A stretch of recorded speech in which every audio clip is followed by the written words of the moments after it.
Hello and welcome to the finals of the Plat Scouting Grounds here with Risen Esports. I am Marxus here, joined by Goferino. We're jumping right into the draft between Rando's Hot Dogs and Dom's Disciples. We got a Gangplank ban and a Nivea ban, both target bans towards some champ pools here. Olaf going to be banned as well. Goferino, how are you feeling today?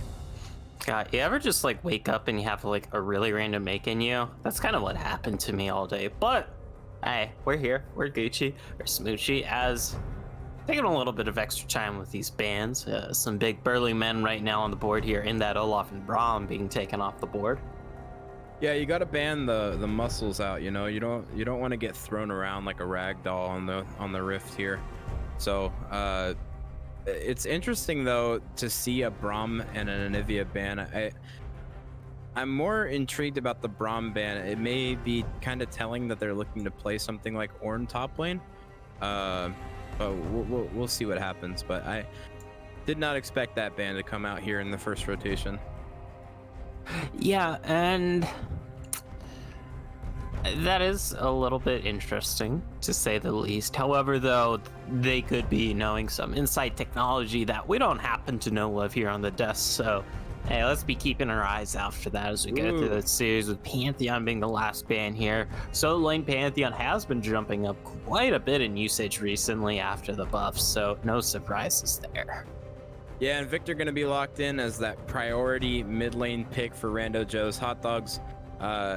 Not super surprised with that. Obviously, they didn't ban out any of the difficult matchups like the Akali, and we're going to see the Akali on the flip side. So I like this Kaisa showing first. I'm intrigued to see if they're going to answer with something like Vayne. But I really like the Akali pick here. They have a dive comp that they're building right now. And taking the Braum out actually is starting to make a little sense to me. And Kaisa Akali definitely very good at that. However, though, diving into the Victor, diving into Lilia, bit of a tricky situation. It can set you up for those nasty gravity fields, those nasty lullaby ultimates coming out from that Lilia. So we'll have to see what the Hot Dogs here, or the Hot Joes, want to lock in the clip. All right, so matching a little bit of all in with some more all in here. Yeah, you got a lot of mobility on that side right now. A lot of movement speed, a lot of ability for this Lilia to weave in and out of fights with the Kled ultimate boosting her in and then her passive boosting her out. It's going to be really hard to stick to that Lilia if you are this Akali, if you are this Kaisa trying to dive into their backline. I like the comp that they're building thus far. I'm interested to see how Dom's Disciples are going to respond, because like I said, this Braum ban could be telling that they're looking to play something like the Ornn top lane, but it looks like they're hovering a Jace. Ooh, alrighty then. All right, so that's a Jace lock in. So we got an Akali Jace on Dom's Disciples. They really are pushing that agenda of we are going to have one of these super hardcore, I'm gonna build Sunfire junglers. I'm looking at things like a Mumu, Nunu, Sejuani, all would be really solid here, especially with the double melee on your solo laners. Sejuani becomes way stronger in that. But it's gonna be interesting because obviously the response to that, you have the Lilia who just power farms and clears faster than any of those tank junglers. And it enables that Lilia to kind of roam around in the early game and do her bidding, you know what I mean? And just like gank, spam gank mid and top, and there's nothing the tank jungler can do to respond to it. But I'm interested to see what they're going to ban out here because obviously the Hecarim being taken off the board is a big deal. I expected a Mumu ban as well. So they've kind of set themselves up to play that Amumu here on Dom's Disciples. So I expect that to get banned, but they're hovering a Rakan. Vel'Koz isn't banned as well, which is intriguing as Coach Pizza is kind of a goated Vel'Koz, so to speak. But we're looking at these drafts, right? I'm really pushing for this tank jungler for Dom's Disciples. Yeah, and it would be very nice just having that tanky engage from the jungle, since when you have the Jace, Akali, and Kai'Sa, like you said, you kind of need someone to, help the homies out. They need that mechanism to lock someone down, so you can't send in that goon squad. And there's that Sejuani you were potentially thinking about. You were going a little bit into the potential Sejuani Lilia matchup and how the Lilia can power farm, and we'll get to see that this game, it seems, as Galio being hovered right now. Most likely going to be a support Galio with the current lock-ins. Yeah, which I find to be really interesting. I know that Galio shuts down a lot of the potential dive, right? Because you're able to throw that ultimate down, get that AoE taunt, get the knock up. The taunt really hard counters Akali in team fights. Because when she goes into that shroud, obviously if she's auto attacking, she's going to be showing the whole time. So I like the Galio pick here. Obviously it negates a lot of the magic damage that they've set up on that side thus far with the Kai'Sa and the Akali. But I would prefer more of an aggressive AD carry with that Galio.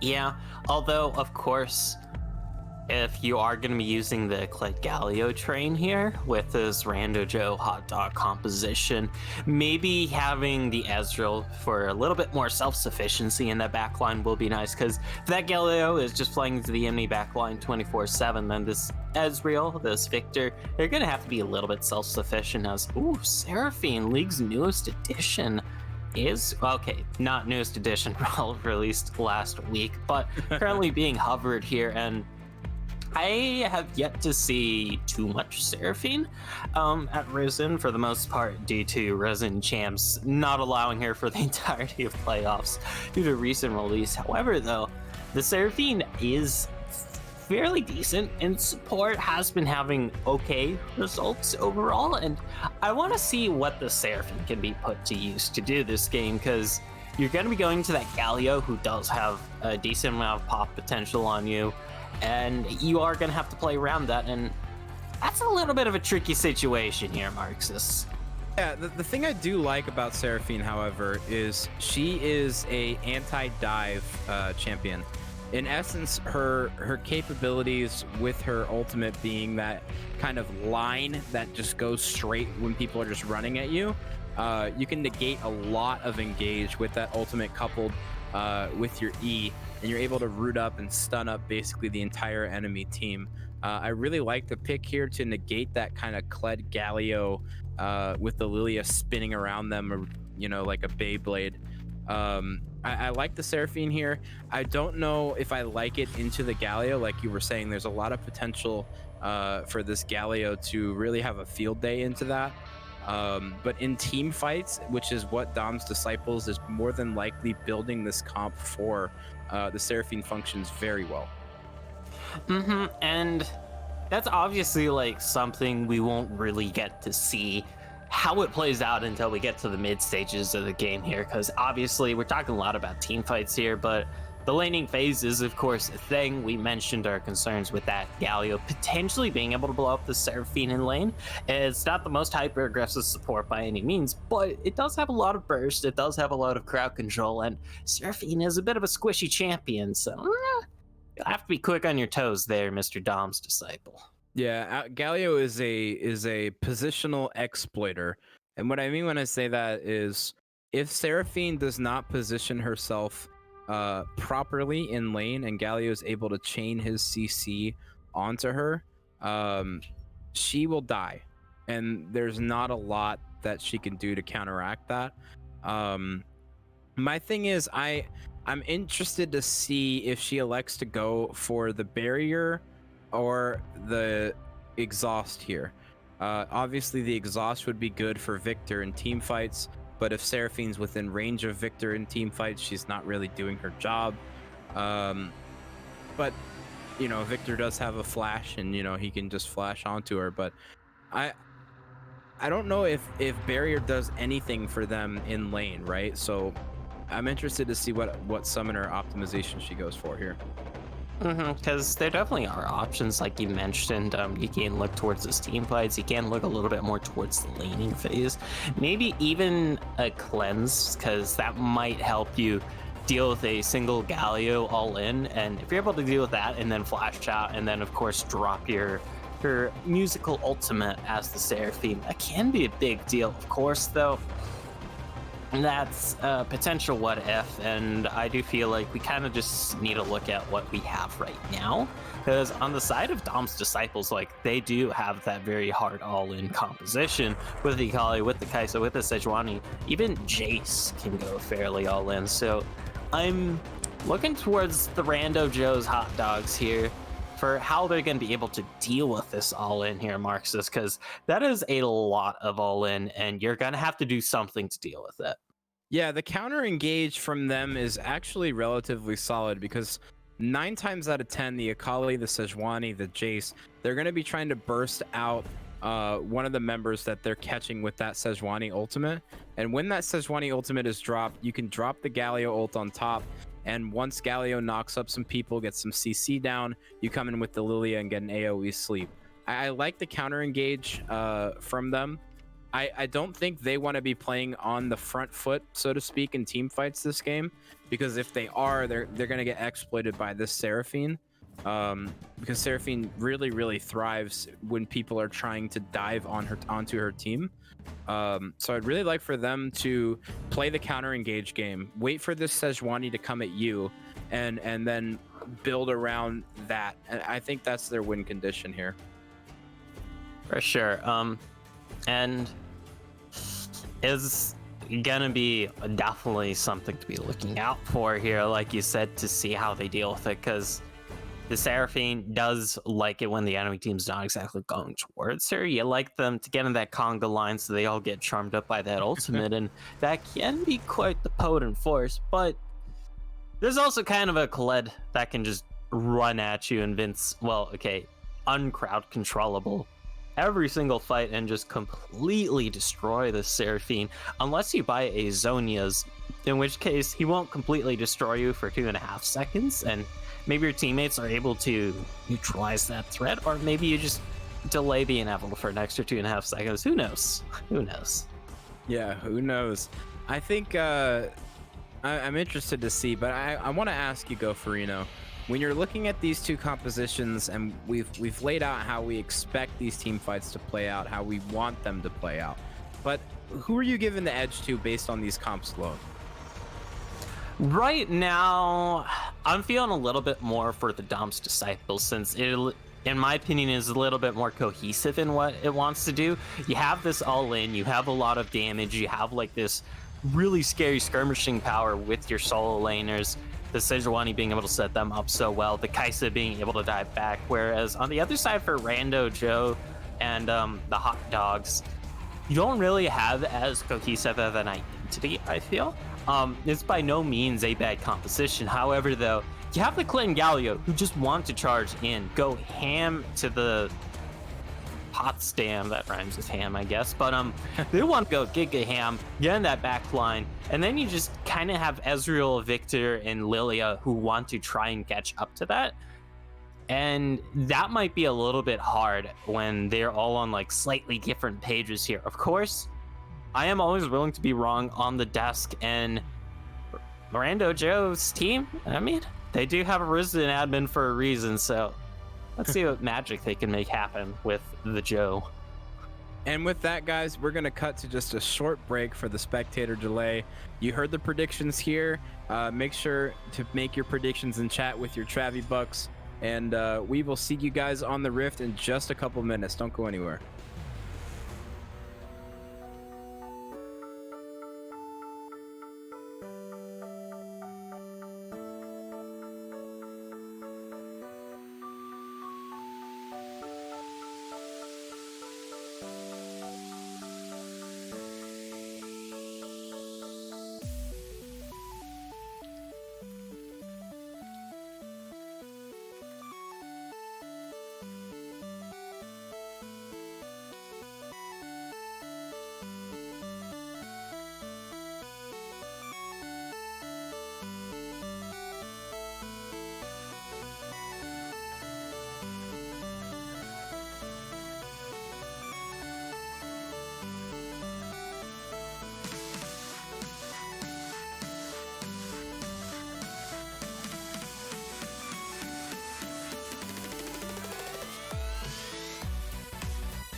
Take a moment right here, feeling like it's out gear.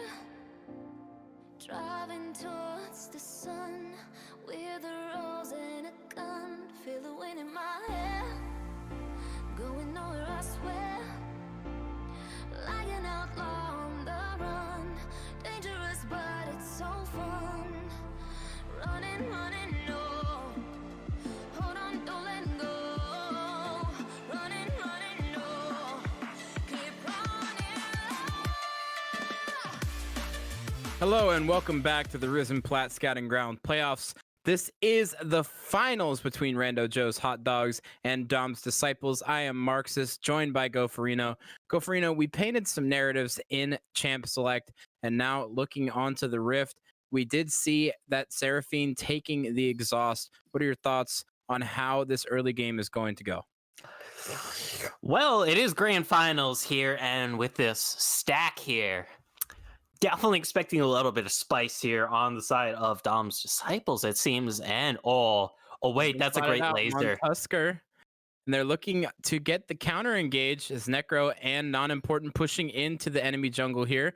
They're still trying to trade out some damage. Shady Gecko getting pretty low. Non-Important going to have to flash. Gets the stun. Going to get dropped for first blood. In the meantime, Seraphine has arrived. Shady Gecko is going to die as well. Necro and Montusker need to get out, but Coach Pizza is on the flip side. Does have taunt ready. Trying to get the AoE and trying to get that damage out. Leo the Sexy Lion going to flash forward, take out another one. Now they're pushing forward onto Coach Pizza. Another kill going to go out to Dom's Disciples, and a 3-for-1 here on a cheeky invade by Rando Joe. Yeah, it does look like that was a bit more of a rando no there, as 3-for-1. That's not exactly a victory royale here, to say the least, Marxist, and not the right foot to be getting off here at the start of this grand finals, of course. This will become backable, but we can see already in the inventories here, Leo the Lion already has that Dark Seal, which is going to be pretty big on the Sakali, just having that extra bit of AP for the pushing power and the trading power. And of course, oh no, I forgot they removed the potion passive on it. Sag. Either way, though, it's going to be pretty decent here for the trading, as you can already see Montusker in this rough matchup taking a doozy. Yeah, he is not going to be having a good time. Obviously, when you first pick Victor, you can expect them to pick something to counter it. And when that counter gets an early kill and 2 assists and is able to start with another Dark Seal, and you didn't have a chance to back, whoop, you're gonna have a bad time. And that's actually a good point there you bring up, Marx, is the fact that Montusker wasn't able to back himself, had to use both his potions, and couldn't spend his kill gold. That's already going to be a big deficit here, and man, look at this camp by Shady Gecko. Who's looking for this? There's no flash. Shady Gecko looking in. He's going to dash in on a Montusker. The stun is going to land, and that is a kill. Going over to Shady Gecko, now 2-1 already on this Sejuani. In the meantime, top lane. Oh, Red Flame gonna get the safety. He knows he doesn't want that guy to remount. Well, that taunt just barely missing. And yeah, that is one of the powers of the phase rush Jace. Jace in general, but when you throw phase rush in the mix, even more so, he's able to go for those trades and then just kind of dip and dive on out, which is very crucial against Kled, because like you said, you don't want him to remount. That's approximately 2 health potions worth of free health, I believe, when you get that remount. That's not exact math, I'm winging at math, but you get the general gist, and it is a very important lane trading pattern when having to deal with that Kled. Oh, the engage gonna come out onto Perky the Parrot. Woo! Coach Pizza spotting him out. Rando Joe taking some damage on the flip side. But Not Important is posturing for a lane gank here on the top side. Shady Gecko coming for the counter. Red Flame Evolve going to go onto the engage, onto Necro, and Necro's going to kill him with the bullets. And now incoming Shady Gecko. They do have the ability to chase him down, but he uses the bullets, dashes backwards, and he's not going to be in range for that bear trap on a rope. That's going to be that. There's the Justice Punch. There's the double taunt. Oh, Coach Pizza getting dangerously low here. Is Jasa going to chase him down and finish this off? It doesn't appear so. Almost with the Q, but not going to be able to finish him off. Coach Pizza is getting some really good engages here, but you know, I alluded to it in Champ Select. When you have this aggressive kind of positional exploiter that Galio is, obviously you want to have that safety in team fights with the Ezreal, but having that Ezreal in lane is not super helpful for this Galio.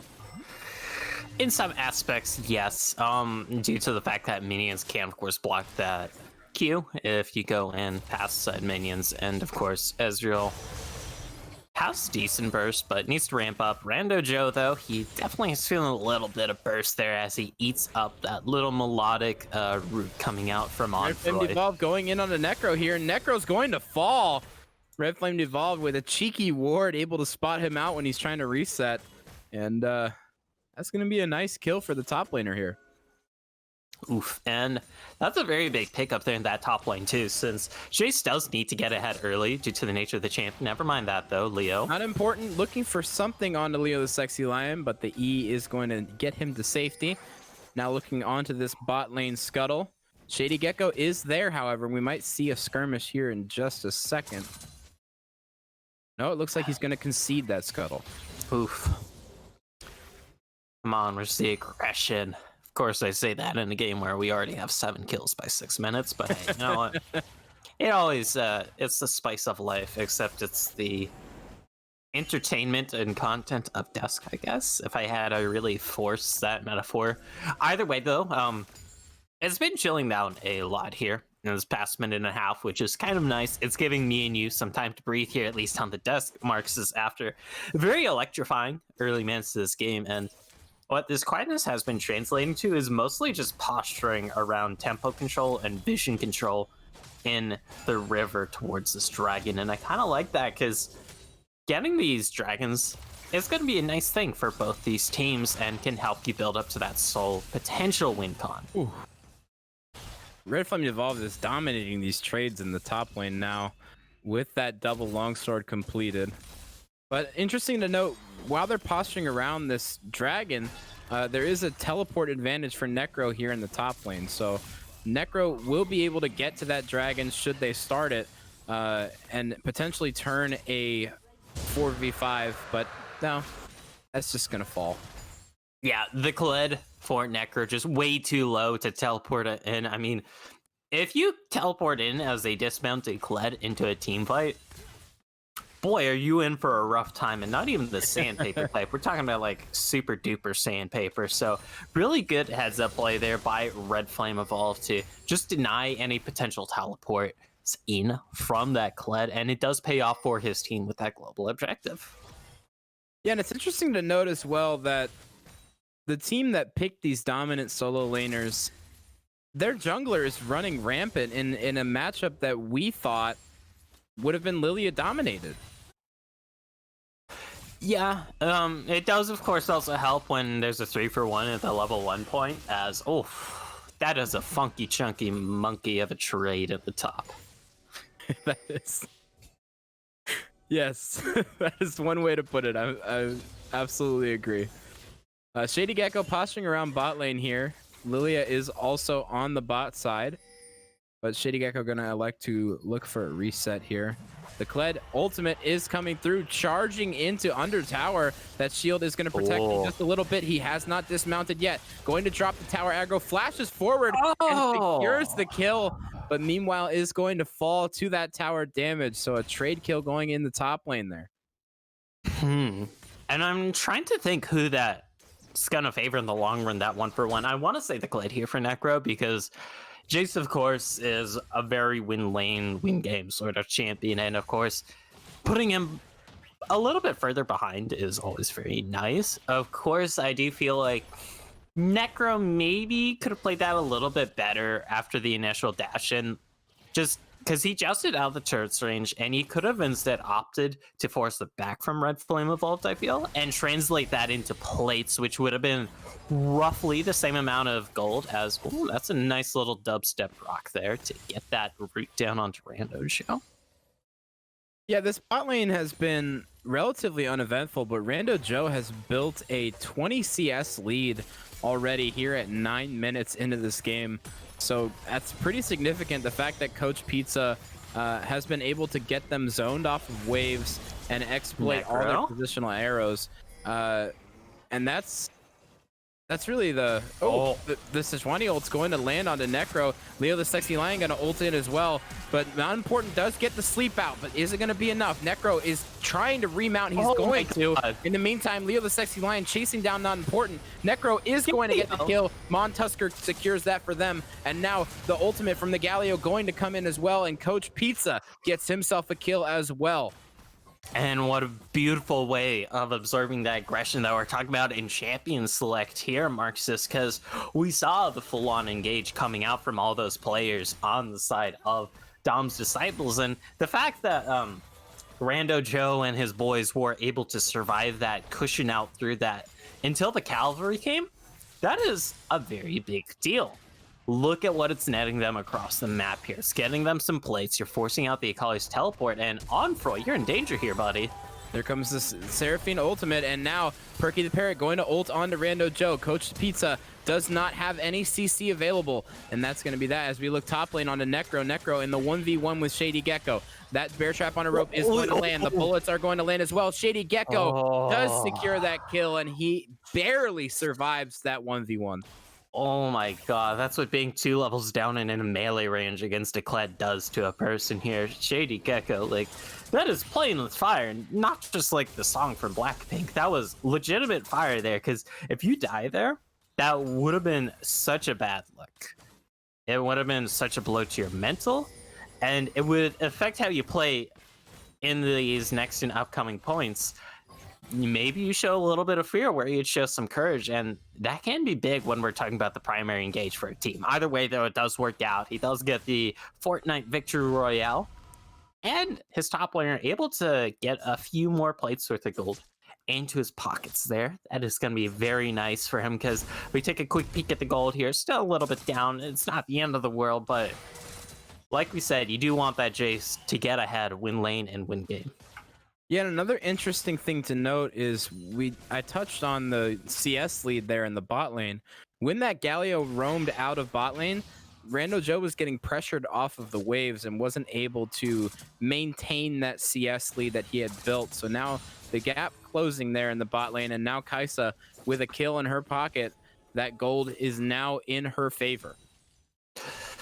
And that is a scary prospect. And interestingly, I believe Rando Joe's building the Triforce here. We've been seeing the Gore Drinker, or not the Gore Drinker primarily, the Divine Sunder as a little bit of scuffle in the bot lane. That's a good sleep. Here comes the flash taunt coming on to Jace, and now here comes Not Important. The teleport on the backside is going to come in. Red Flame Devolve is here. Here comes Leo the Sexy Lion, though, and Victor on the flank is not going to be in time. He's going to have to run to safety. Not Important going to fall as well. Here comes the Victor ultimate, though. Aggressive move by him as Shady Gecko is coming forward onto Necro, going to hit the CC. They're trying to land the stun. Necro going to try to ult to safety. The charge is going to provide enough speed, but wow, a kill going over to Montusker with the laser, and Necro and Montusker trying to stall out this dragon. Is it going to be enough? Necro going to come in with this bear trap on a rope. The ultimate going to miss from Jace. Necro trying to get the remount, going to try to get the safety. The red team's going to secure the dragon.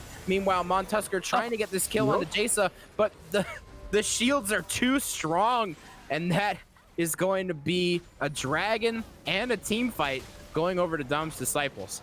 Oh, that last second surround sound too from Onfroy was so massive there, and honestly, that fight was just a timing difference, because we saw everybody from Dom's Disciples there way ahead of when two of the more important members on the side of the Joe's Hot Dogs came on down. And when you have a 5 versus 3 and the 3 from the enemy team aren't their strongest, that's usually very easy to win that fight. And win that fight they do. They're able to get that Earth Dragon too, which is going to be very nice, and get some very important kills into this Kaisa's pocket.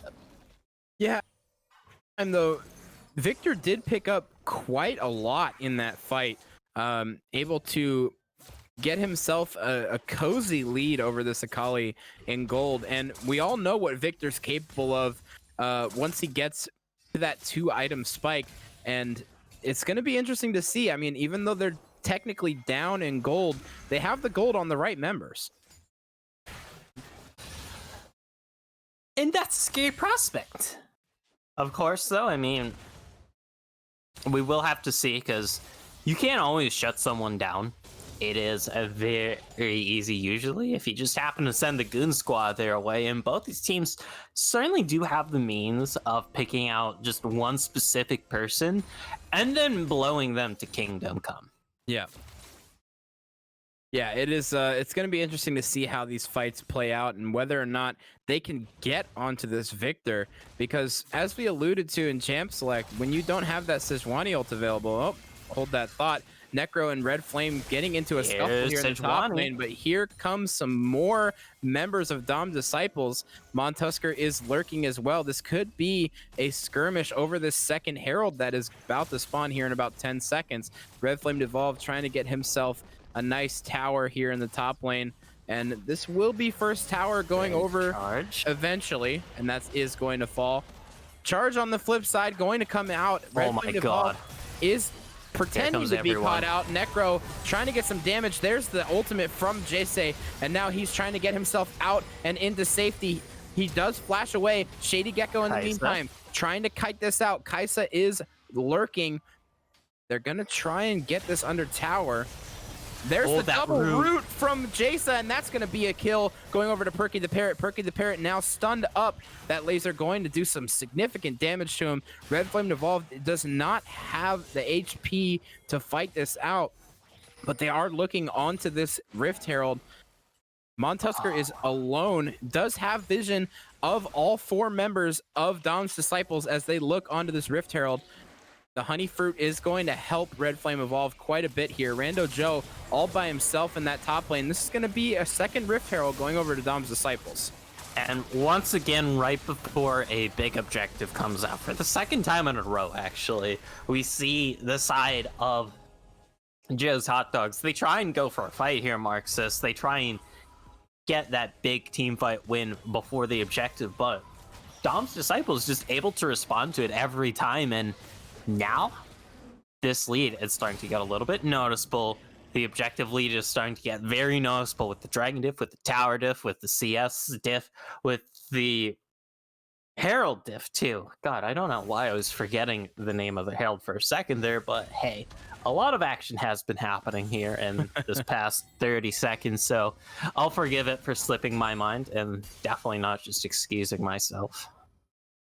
So we're looking at the state of the game currently, right? We identified the win condition for specific team fights when we were in Champ Select. Now that we've progressed into this game, we've kind of seen these teams show their cards a little bit. I'm interested to see how the rest of this game plays out, because obviously Jayce is not a champion that scales super hard into the late game, whereas Kled and Victor are champions that scale relatively hard into the late game. So playing this mid game effectively is going to be a big deal for Dom's Disciples. They definitely have been performing so far, as we might see a catch here onto Coach Pizza. Going to get rooted, going to flash forward and get the taunt, but he is charmed. Meanwhile, he gets so much CC onto Onfroy, he's going to fall. Not important, trying to get the sleep down. Does get it on the 2 members. Montusker, in the meantime, fighting Leo the Sexy Lion. That's going to be a kill going over to pretty much everybody there. That was a giant skirmish. And that ends up being a 4 for 2 for Dom's Disciples. Perky the Parrot and Shady Gecko look onto this 3rd dragon. And Joe's Hot Dogs just try and force that fight way too hard there. After their support was nearly dead, they try and salvage that fight. Once again, right before an objective, Red Flame evolved. That's a pre-20-minute inhibitor turret taken. He could just look to kill Coach Pizza here. Like, Coach Pizza, what are you doing, buddy? This is not the angle. This is not the look. This ain't it, Chief. Yeah, Coach Pizza, a little overzealous in that engage. He looked onto the Seraphine, but the Seraphine spotted him out, knew exactly what he was cooking with, and threw that ultimate down on top of him, and really turned the whole fight around with it. So really well played Seraphine ult by Jace Onfroy. But we're looking at this gold distribution now. This Kaisa now 2 items completed. That Kraken Slayer and the Collector both completed on her. I mean, she is looking huge right now with a 300 gold shutdown.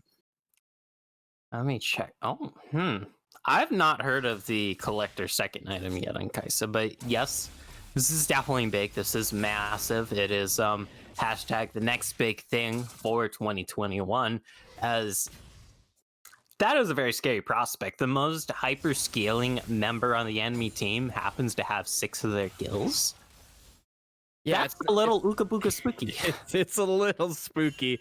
If you're Rando Joe's Hot Dogs, you don't want to see a Victor sitting on 2 items on the enemy team if you're Dom's Disciples. But, you know, looking at these 2 teams and looking at the gold distribution, the gold is on the members you want the gold on for both teams. It just happens to be more for Dom's Disciples. More. That's a KDA song. I like that reference. Good to know. We're both on the same pop culture reference. Absolutely. Memes aside, though, this objectively that we have been just seeing creep up more and more is now giga dummy noticeable here, as we say in the biz.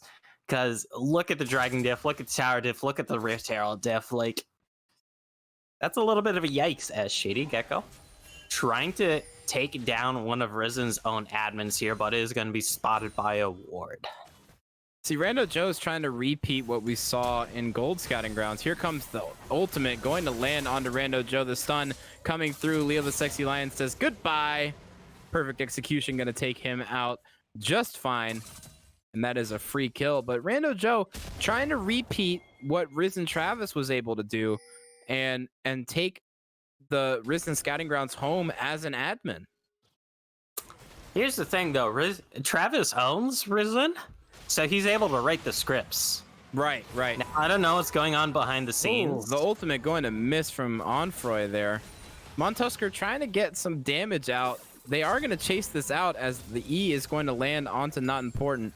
Not Important does have that sleep available, trying to look for some AoE. But they are prepping for this Baron as the Jace is just shoving in this bot lane into Necro right now. Oof. And that's kind of been what we've been seeing all game. Coach Pizza does hit the taunt onto Leo the Sexy Lion. Teleport. He's going to get stunned up. The ultimate is going to come through. And now here comes Red Flame to fall on the backside. He's going to melt 2 members at once. And Shady Gecko is all by himself. Going to get stunned, but here comes the root from Onfroy. It's not going to be much, but he does get a trade kill onto the support. Meanwhile, here comes Charge on the Perky the Parrot. It is not going to hit. Going to ult back over the wall. Montusker and Necro trying to chase this out. Their trap on a rope is going to hit, and that is going to be a dead Kaisa, and that's exactly what you want to see if you're Rando Joe's Hot Dogs. And Joe's Hose, they realized if they just stop taking fights right before an objective spawns, they take the dub. And what do you know, Marxist? What do you know? They're able to take the dub there. That is such a huge dub, too. Like, they get all those juicy shutdowns. You're getting kills on a lot of your important people, too. Like, there's now 2 kills on this Ezreal. You now got a 7-kill Victor. You now got a 4-kill Kled. Those are some juicy numbers, and numbers don't lie. Numbers don't lie indeed. And one of the main things that we saw during that fight was this engage from Coach Pizza and that taunt into the Akali Shroud. And it's like we said before, when you are Akali, you don't want to be caught out by yourself into a Galio. It's just not going to work out for you. And we saw it in that fight. Akali dropped before anybody was even there. And that's always a bad look, as there's going to be the dubstep dropped onto Necro. That is a lot of his health taken. Oof. And this is right as the dragon spawning too. It's not a game-ending amount of poke, but the more health you get off that Kled before a fight, the easier it is to force the dismount. Ooh, half of health is going out. Not important now, not full health. There's a lot of Jimmy Jocelyn here. There's the double sleep. It's going to come through. Meanwhile, here comes the Seraphine ultimate. Going to hit 2 members. Now, Necro trying to get in. He does not dismount. And now Shady Gecko is in there all alone. And here comes Coach Pizza trying to look for a way into this fight. Montusker does have so much damage on this Victor. The laser is going to hit Shady Gecko, not quite enough, as now flashing forward, Red Flame evolved, and here comes Coach Pizza, the engage, going to come through, going to hit the grand entrance, going to come through onto Rando Joe. Montusker, in the meantime, dying to Perky the Parrot all alone. Never mind, Montusker just one-shots her from 3/4 health, and now Montusker running for his life in the enemy jungle. Leo the Sexy Lion's gonna chase him out, and he's gonna, oh my goodness! Oh, mama. Victor damage, and now he's gonna come and look for Shady Gecko. This is a 1v1 situation. Shady Gecko trying to turn onto this Drake, and Montusker says, no, you cannot have it. That is mine. And it takes out Shady Gecko. Montusker with a 1v9 in that team fight. And as we like to say in the biz here, Marxist, the juice is loose. The juice is loose indeed. A monster right now. You were talking about 2-item Victor. What about a 3-item Victor who happens to have 25 Magi stacks? Like, let's take a quick look at him. This dude is rocking 579 AP before buying a freaking Rabadons. This man can like one-shot anyone on the enemy team, and even Shady Gecko. I mean, he just takes that funky chunky damage and with passive up. Good. That funky chunky damage did come through indeed, and Victor, sitting on about 2k gold, is going to take a reset and grab himself a Zanya's Hourglass straight up out of that stopwatch. It's going to be really hard for them to deal with this Victor now, and even though they are technically behind in gold, securing that Infernal Drake, getting this Victor to a stage where he is absolutely colossal is going to pay dividends for them here in the long run. Yeah, and the long run is what they might be having to look at here, since you do have that scaling advantage for the most part across the map. You do, of course, also have to look towards the long game here, because the enemy team, Dom's Disciples, they're just still one dragon buff off that. Oh, Lord, that's a little bit of a burp. Just still that one buff off that Infernal Soul, and in the words of Flex Tape, that's a lot of damage. That's a lot of damage. That is a lot of damage indeed, as they are looking to prep for this Baron, trying to get this vision set up. Not important is going to clear out some wards, but in the meantime, Necro and Red Flame Evolved about to get into a little bit of a scuffle down here in the bot lane, as Red Flame Evolved now 2 levels up on Necro. Necro's not looking nice right now. Shady Gecko trying to get an engage on a Montusker. There's just so much almost action happening right now. A lot of teasing going on here, because it's like at that point in the game where any fight can kind of decide the game more or less. Oof, my God. That was the instant proc of that phase rush. Red Flame Evolved trying to get some damage on the Necro, and that is a dead Kled. As we like to say in the biz, you dead, boy. And now Red Flame Evolved is going to die as well, but they did spot out the Victor. No teleport available on the bot side of the map. They're going to turn onto this Baron. Rando Joe wants to play hero here. You need to be careful for this ultimate from the Sejuani. Now is going to get slowed up. The Sejuani ult is going to miss. Coach Pizza looking for an engage. Does get the taunt. The Montusker is going legendary. Meanwhile, they have secured the Baron for themselves, and that is a double kill going over to this Victor, now 14-3. But meanwhile, 2 members of Dom's Disciples getting that Baron buff. Yes, but Marxus, you lose your 3 most important members with the Baron buff. You lose your Gary in Perky the Parrot. Leo the Sexy Lion and Red Flame Evolved, aka your side lane pressure for a potential 1-3-1. They lose their Baron buffs, and now look. Joe's boys, they're cracking open a cold one with the boys here in the base as they're looking towards this inhibitor turret before everybody else can respawn. Of course, just wisely backing off, since you don't want to tango with death too much here. Dragon running about 1:30. We're going to be looking out for that, as that is going to be sole point for Dom's Disciples, and really their win condition here if they're able to secure that Dragon.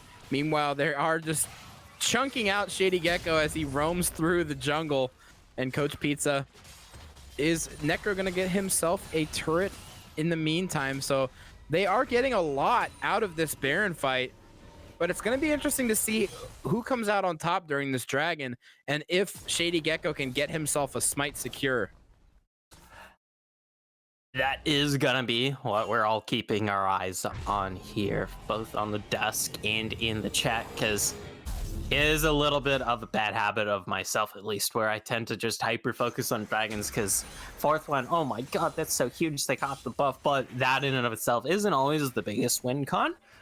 Stalling it out here, though, for Rando Joe and the Hot Dog Boys is gonna be very nice, and they get the Infernal Soul themselves, like, because each one of these Infernal Dragons on all their champions is going to be nasty. Like, this Victor is already hitting like a truck full of trucks. Now, imagine an extra 2 Infernal Dragons underneath that. He's going to be hitting like a truck full of trucks full of minivans. Not an extra truck layer, but, you know, still a lot of damage in tow. And this Baron buff, let's see if they're able to make work with it, because we got 14 seconds They till are the dragon. looking You for an can feel the engage love here. in Coach the air. Pizza going to hit the Justice Punch onto Leo the Sexy Lion. Meanwhile, charge coming through. The stopwatch is coming out of non-important. Coach Pizza looking for another counter engage here. Rando field. Joe trying to get himself into Oh safety. my god. Von Tusker just did almost all of Perky boy. the Parrot's health there. And Mon Tusker says, guys, just get in my backpack. We're going for a hike. They're going to go for this dragon. And I was flaming Joe earlier for not having access to the scripts, but silly me, he's the head of casting, so why would he not have access to the scripts?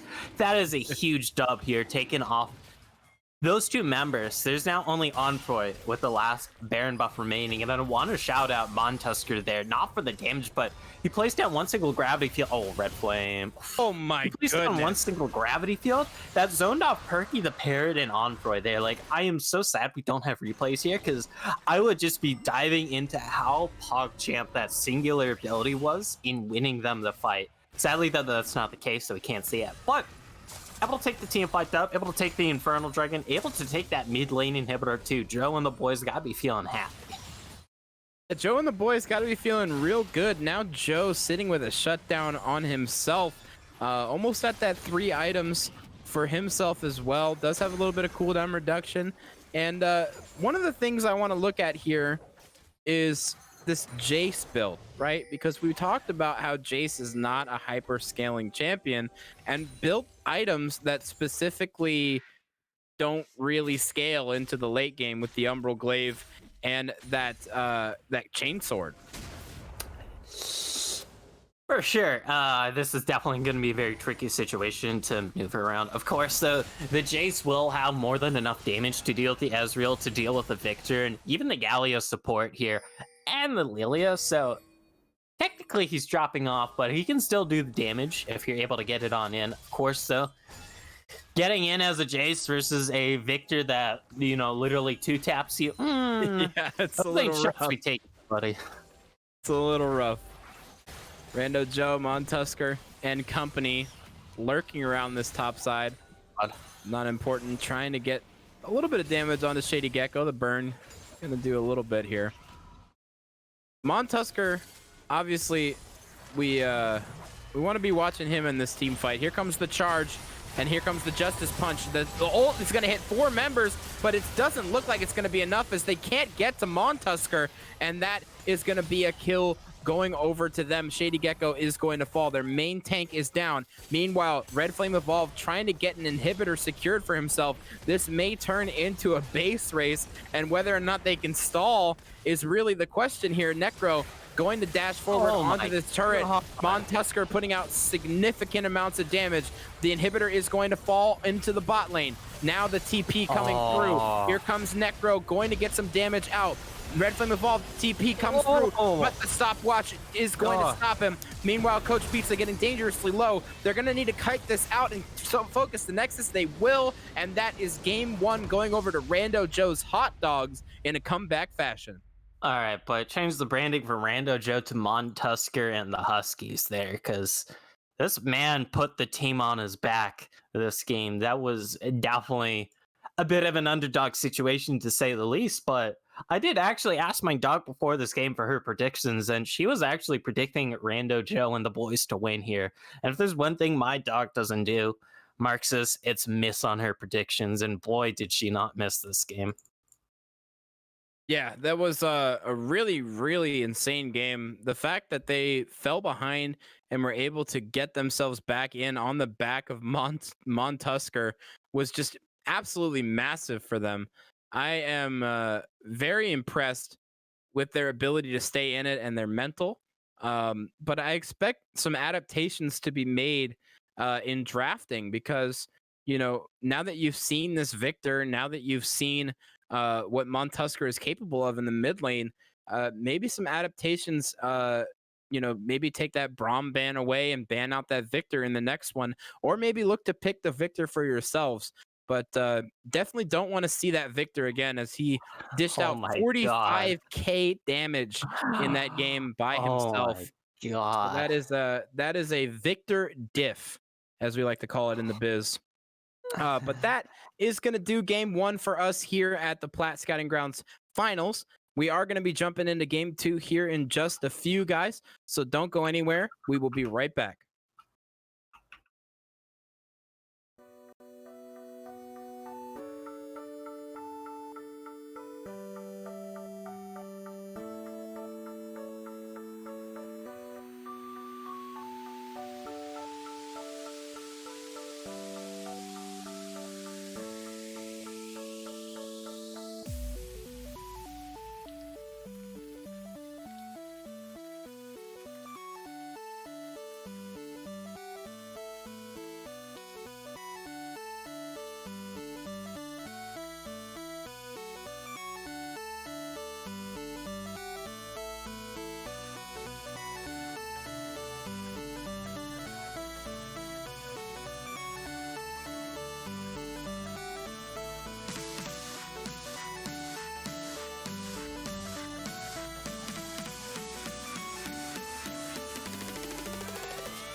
Take a moment right here, feeling like it's out gear.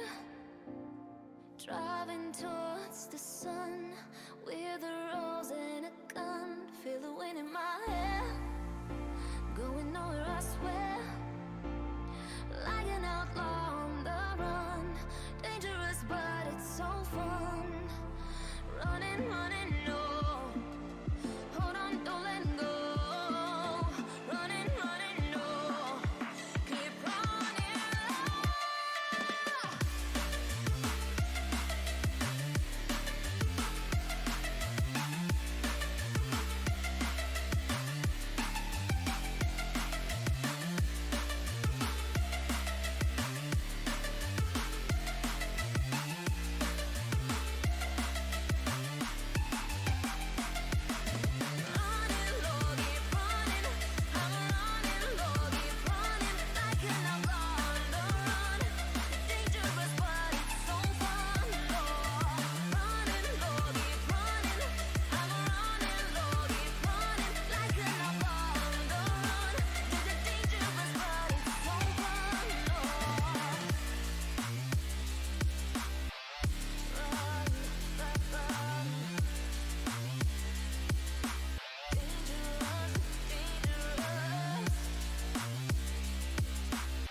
Hello and welcome back to game 2 of this Risen Plat Scouting Grounds playoffs. This is the finals. There is another Anivia ban on the board already. I am Marxus here, joined by Goferino.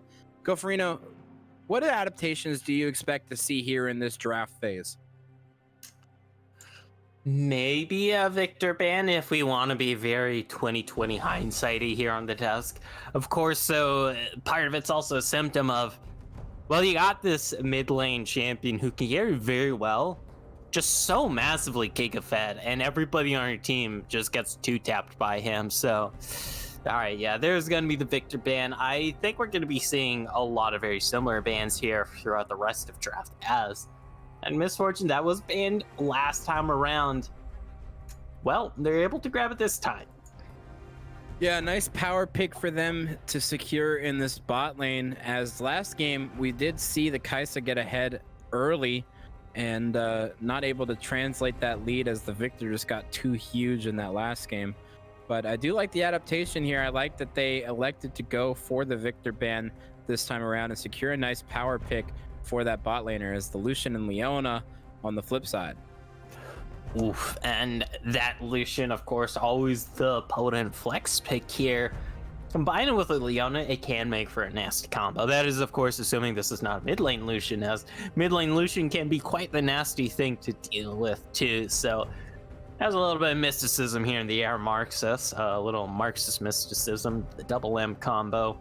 That probably stands for something that I can't name off the top of my head. But hey, that's a Thresh MF bot lane. That's not something I've seen. Yeah, Thresh MF is essentially just like a worse MF Leona. Thresh is able to throw that box down and get a lot of slows off onto the enemy team as they try to run out of that bullet time. It's a nice little combo, but it's more of a counter to that Leona, I would suspect, as the Volibear is getting hovered as well. A nice flex for them. And I haven't got to see Volibear yet this preseason, actually, so I want to see what happens here with this big bear. It was a very potent pick last season, as most people know, but did kind of fall a bit off the radar towards the tapering end of last season with some nerfs targeted towards him. But R3 pick is up on the board here, Marxus. It's probably going to show us a lot more here. Yeah, and that's what I like. The Hecarim lock-in, you want to keep this Lucian pick in the dark here. You don't want to show your full hand quite yet so the enemy doesn't know what they're working against. Yeah, and that Hecarim was banned out in the last game as well. So another champion sneaking through champ select here as it gets put on R3. But it's a nice comp that they're building thus far. And like you said, that Lucian can be flexed 3 different ways. So hiding the hand is always a good thing for them to do, as Vladimir going to get banned out. Kled almost instantly hovered. It's looking like a ban as well, as that charge was pretty potent last game. It was a bit of a doozy, to say the least, because It's such a great way to start off a fight. You literally can just pick where you want to go, aka the back line usually. You can't be interrupted while doing it. You speed up your entire team too with a bit of a weird like area of effects Sivir ultimate, and it could be the pain train more or less, but the pain train has been removed here, so won't be getting to see that. So it looks like they're expecting that Volibear to be thrown into the top lane as that Skarner ban going to come through as well. Don't want to get themselves stung by the stinger, so to speak. No Captain Flower shoutouts will be had here in this game as we look to R4. To be fair, we can do Captain Flower shoutouts here on the desk if we peek our blue snowball mics here, Marxus, and just absolutely break them. So we can at least shout him out in a very quite literal in spirit fashion. True, very true. He's been doing his thing on those in-houses, and much respect to Captain Flowers. He's a man of his craft. Is Ornn gonna get locked in at R4 here? So a huge team fight wombo coming out from Rando's Hot Dogs in this second game. And Rando's Hot Dogs once again. This is definitely a as the cool kids like to say, a forward composition of sorts. As you got Leona, you got Hecarim, you got Ornn. Hell, even Lucian loves to go forward, and oof. When you have these kinds of big forward ultimate based compositions, I can't believe this slipped my mind here, Marxus, but Silas, the man in chains, who's gonna make it rain some pain. Yeah, he's going to be snatching up that Ornn ult, that Leo ult, that Lucian ult. Doesn't even matter which one of the four. They are all nice and potent for him to be dishing out damage and crowd control. So that is a huge pickup for them. That's more than likely going to be a mid lane Silas, as we see a Camille getting hovered as well. So it's a jungle Volibear. And like it is. Oh. Good stuff. Oh, Vayne? Vayne? I Vayne. like it. Rando Joe is asking for it, asking ye shall all.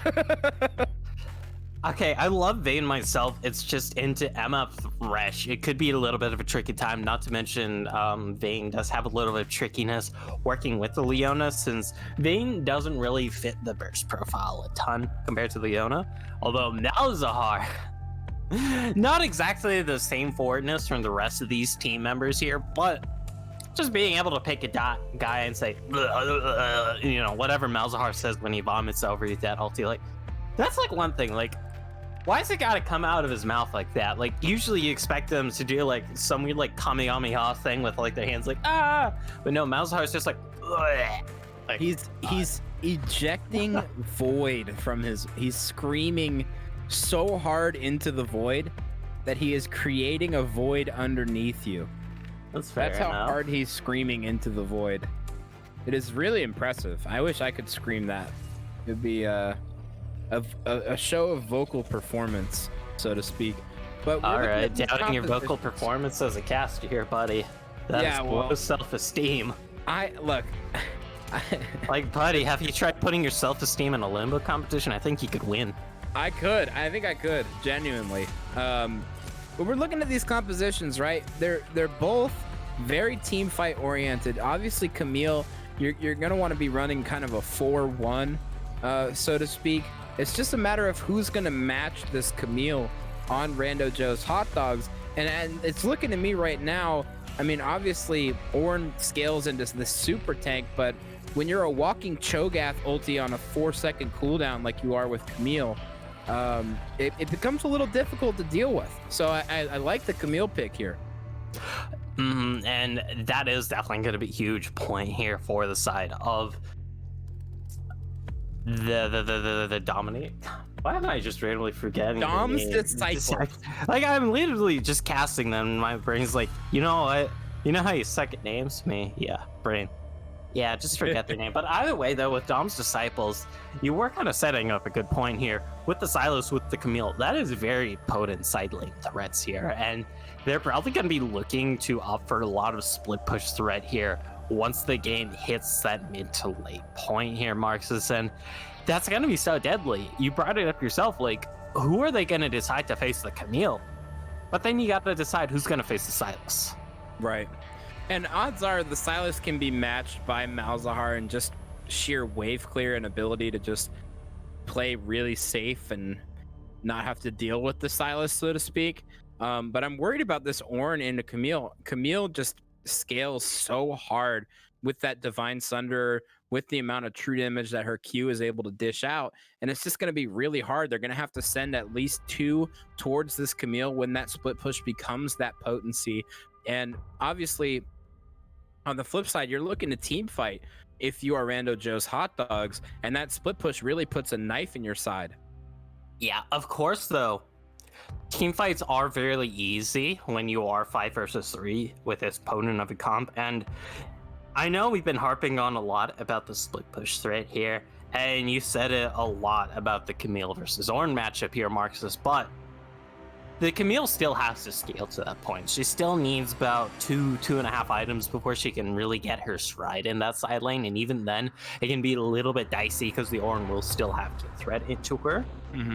And that's going to be a tricky situation here, Marxus, because you have to make it to that point. The Ornn can still put so much kill threat on you early. Like, everybody knows how much dummy thick damage this Ornn can put out. Like, he's a wide boy and he's got a wide damage profile. This Camille is going to be having to dip and dive around that. And I'm curious to see what the tech here is going to be from Red Flame Evolved to get through this lane, to conquer this lane, and reach that golden peak, you know, like in an anime of running 600 episode type, where the character just gets to the mountain, there's a nice big sunny sunset going on, and they're like, yes, I've conquered my inner demons. That's the point we want to see Red Flame Evolved get to in this game. Yeah, and like you said, this Ornn is so potent in the early game, even post level 6. He is a tank burst mage assassin, so it's really hard to deal with his damage, and just deking and ducking out of fights is going to be super crucial. But we are going to take just a quick break here for the spectator delay. We got to maintain competitive integrity. We also have to put some trees up because Rando Joe actually cut some down last game. So we'll be right back, guys. Don't go anywhere. We'll be right back with game 2.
Hello and welcome back to Game 2 of this Risen Plat Scouting Grounds Finals. I am Marxus here, joined by the ever-illustrious Goferino. Goferino, how we feeling about this Game 2? I wouldn't say illustrious. I don't consider myself an artist. Game number 2, though. We do have a lot on our plates here. I know it's past Thanksgiving, so the plates aren't as full with grandma's food, with mama's food, or with the whole family's food. However, though, there's still a lot on this plate thanks to this past game, because a lot happened. We saw the Disciples. They had that early lead. They had the Temple lead. They had the objective lead. They had the lead in basically every metric. But then the singular victor for Montusker, able to just 1v9 that game, more or less, bring his entire team, or help bring his entire team, back from not exactly the brink of destruction, but from the brink of no return, I'll say. Yeah, I would have to agree that Montusker was a huge factor in that last game. And obviously this Malzahar not going to be able to do that 1v9 potential like we saw in the last game from the Victor. But I wanted to touch on this Comet MF. You, as an AD carry player, have a little bit more experience with that. And what exactly that means for this laning phase.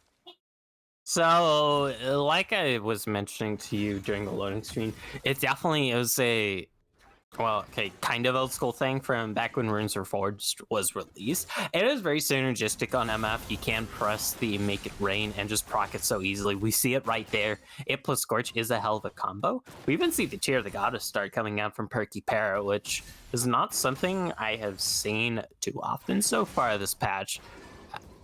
However, though, it's still gonna perform about the same, I want to say, as Dark Harvest. It's still workable. A bit more of a lane-focused rune compared to that Dark Harvest, because you're looking to just absolutely poke out this Lucian here, and we can see that poke already kind of coming in. Yeah, and Perky the Parrot gave us a bit of an interesting Kaisa build last game with that collector itemization as well. So maybe he's just got some hidden tech that we don't really know about, and we're here to learn and be under his tutelage, so to speak. Huge trades coming out in that top lane from Necro. Oh, Ooh, that's the Flay cancels the Zenith Blade in the bot lane there. Shady Gecko is there to gank onto Necro. Necro trying to get a trade kill back, and he's going to potentially drop the Shady Gecko. That creep block was absurd, and he's going to fall to Shady Gecko here. So a nice first blood, nice little gank for that Volibear to get ahead in this game. And that is an important lane to get ahead. We were hyping up the whole aspect of this Camille split push, and even though it's not first blood for this Camille, it's still vital breeding time. You're getting this Camille a tad bit of extra gold, a tad bit of extra EXP. Just letting this lane, letting this game go on just a little bit longer, let that power spike happen just a little bit sooner, and honestly, the sooner it happens, the happier the Disciples are here, Marxus. Yeah, you gotta be. This Camille is definitely going to be a big component, but here comes another engage onto Necro. The hook shot is going to land. Necro is going to eventually fall, and it's going to go over to Red Flame Evolved here in the top lane. And, you know, you alluded to it already that this Camille is a huge component of your win condition if you're the Disciples. And Shady Gecko says, I'm going to make sure that happens. I'm going to make sure this Camille has a free lane. And honestly, this is just the deluxe version of the top lane experience. I'm sure there are many top lane players in the chat right now just kind of groaning like, yeah, I know how this camp goes. Necro just already dead twice here before 4.5 minutes in due to 2 jungle ganks. Like, top lane experience deluxe. It is the... I like to call it the direst special, not to date myself in the scene, but here comes Shady Gecko once again onto Necro. Necro really has nowhere to go here. Necro gonna try and look for maybe a execute here, but that slow is going to land onto him, and he's gonna fall to the tower. So that is another kill going over to Red Flame Evolved, and we all feel for Necro here as this camp is absolutely absurd here in this early game. Yeah, like we were writing a bit of essays here talking about, that one small assist off of that first blood, that's gonna be nice breathing room. Well, there's a lot of breathing room now. This is a 2-0-1 Camille. This is a up 17 CS Camille. This is a Camille that's dominantly in the lead in CS, gold, EXP, levels, just every metric across the board. And finally, not metric, is hovering around this top lane, but we might just have to ask the question of, is this too late? Here comes the Nether Grasp onto Montusker, but not going to be quite enough damage as Shady Gecko may be caught out here from Not Important. Not Important going to drop the Ghost. Gets the knockback onto Shady Gecko. The flash does come through. A very nice flash from Shady Gecko as Not Important isn't able to secure a kill for himself there. And Shady Gecko showing off here and showing out in the early game. And I really love this rotation up, though, from Rando Joe and Coach Pizza here, Marxus, because they're able to get the push in on bot lane. And yes, they can back here. Yes, they have a lot of damage, but they're trying to translate it into mid lane tempo. Not Important has to be careful here, so he's not dead. Not Important does not have the Ghost available. The hook is going to land. He will eventually fall, and it's going to be Leo the Sexy Lion picking a nice kill up for himself. A very nice roam by the Thresh here, like you were saying. And down 4 kills already. You're down 4 kills in the pot. You also have to look at where the kills are here, Marxus.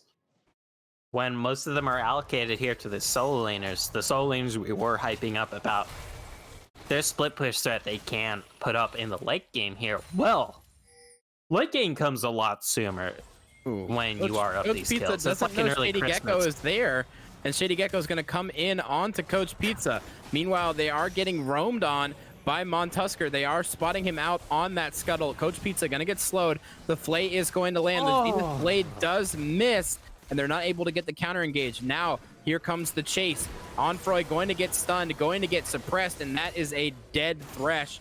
Little overzealous there, walking forward. And now Leo the Sexy Lion is getting a roam down as they are looking on to Coach Pizza and Rando Joe here. Shady Gecko gonna hit the slow onto Coach Pizza, and that is a dead Leona going over to Perky the Parrot. So now a 5-1 lead here at about 8 minutes into this game, and they're gonna turn on to this first Drake. Oof. And once again, Dom's Disciples, they do have the lead in the early game here, in the kills, in the objectives. But is this going to be a case of deja vu here? That's what we have to remember, Marxus. We saw a case of this exact thing occurring last game, and Rando Joe's, oh my goodness. Despite being 0-3, despite being down levels, despite being down in CS, Necro gets a solo kill for himself up in that top lane. And that's got to do wonders for your mental, right? Go Farino? Honestly, as an 80 carry main, I'm way too used to 0-3 top laners being able to 1v1 me, so I can't say I'm surprised. I've just dealt with this for too long. All I can say is, to quote that meme where the guy's in the noose looking at the other guy, first time. Yeah, that's what it's got to be here. As Perky the Parrot has hit that bullet time spike. Does have that ultimate available as Onfroy trying to zone them off of the cannon is going to succeed. The hook is going to land onto Rando Joe. The Flay as well. Rando Joe going to flash to safety. Shady Gecko does pick up that kill for himself. Coach Pizza, no flash available, is going to try and get to safety. The stun is going to land, but there's nowhere to go as you are going to fall as well. They're going to try and give it to Perky the Parrot here, and it is going to eventually go to him. And that is now a 2-0-1 MF here in the bot lane. That is not what you want to see if you're Rando Joe, especially when you don't have that Victor agency, huh? Definitely changing his name to Rando Joe No right now, because I'd be saying, oh no, myself here with how this is going. Yeah, that's rough. We do have to bring back the previous game's narrative of this is a very familiar territory. This is the same situation where we saw Rando Joe and the boys come back and win that game eventually. Of course, this time around, they don't have that super massive Montusker in the mid lane there, but it is a factor we're gonna have to consider here. It is a factor indeed. Montusker trying to shove in this mid lane. Leo the Sexy Lion is going to hit one of those minions, but he's going to get suppressed. But it isn't enough as the reverse suppression comes through. And now Montusker is going to fall. Here comes the fear from Not Important, but the healing from Leo is just too much. Not Important isn't able to get himself a kill there as Shady Gecko is lurking in the wings, has started up that Rift Herald for himself as the Camille is lurking in the wings as well. So that is going to be a little back off from Not Important. And this is a really, really good early game for Dom's Disciples. And despite us trying to illustrate this narrative from last game, it doesn't look like they're slowing down this time. Definitely not, and we'll have to see how they're able to keep up this steam here, because I want to see them with this steam try and pick up a first tower, try and pick up an early herald, try and pick up a second dragon, because you want to leverage this advantage to great juice. As was that a steal? No, it was not. There's the Ornhorn. Gecko did it, secure it. Here comes the Ornhorn. The Hextech ultimatum going to zone out. Not Important. Montusker is here, but Leo the Sexy Lion just too much damage. That's a knockup onto him as well. Here comes Necro. Montusker is going to fall as well. That is a kill going over to Red Flame Evolved as they try to chase this out even more. He gets canceled, and that is a dead Ornn. In the meantime, bot lane getting an engage out for themselves as Enfoy secures the kill onto that Leona, and the dashes and everything coming out from Rando Joe trying to secure a kill for himself in a trade, but that is that 13-2 here at 12 minutes. And Rando Joe, I sure hope to God you're working on the script as we speak here, because this might just have to be a script comeback angle if Joe and the boys want to win this game number 2 with how far they are down in the pot.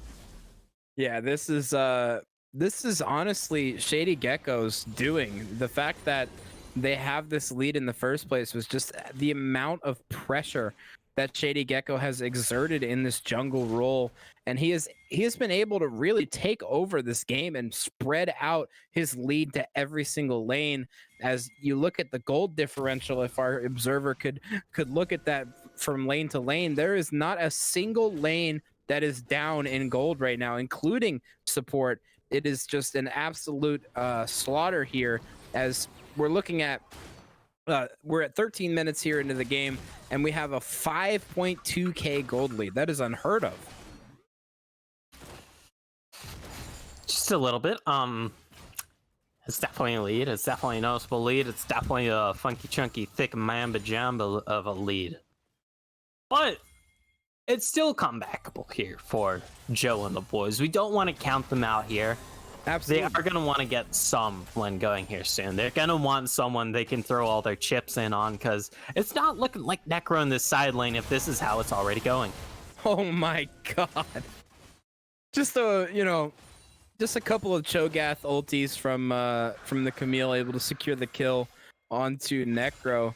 But we alluded to it in Champ Select that this Camille would be a problem, and Shady Gecko really ensured that we were right about that. So thank you. Shout outs to him for doing that for us. Not Important looking on to Leo the Sexy Lion, but he's going to ult himself to safety as Shady Gecko flashes forward onto Montusker. Here comes the bullet time, but it's not going to be enough as he just walks out of it. And now Necro has arrived. They need to do something here, as Necro has basically wasted his TP at this point. It was a defensive TP, just okay, that was silly, but it was a defensive TP there. Just a hey, get off my home slicer, get off the homeboys, get off the crew, get off the boom boys, so to speak. But still, it definitely is a warning trend here, Marxus, because you want to be using that teleport for offensive plays. You want to be using that teleport to set up kills, to set up objectives, and teleporting to save your mid laner's skin and not getting anything off the back of it. That's a bad situation, to put it in big brain analyst terms. Yeah, that is a bad situation indeed.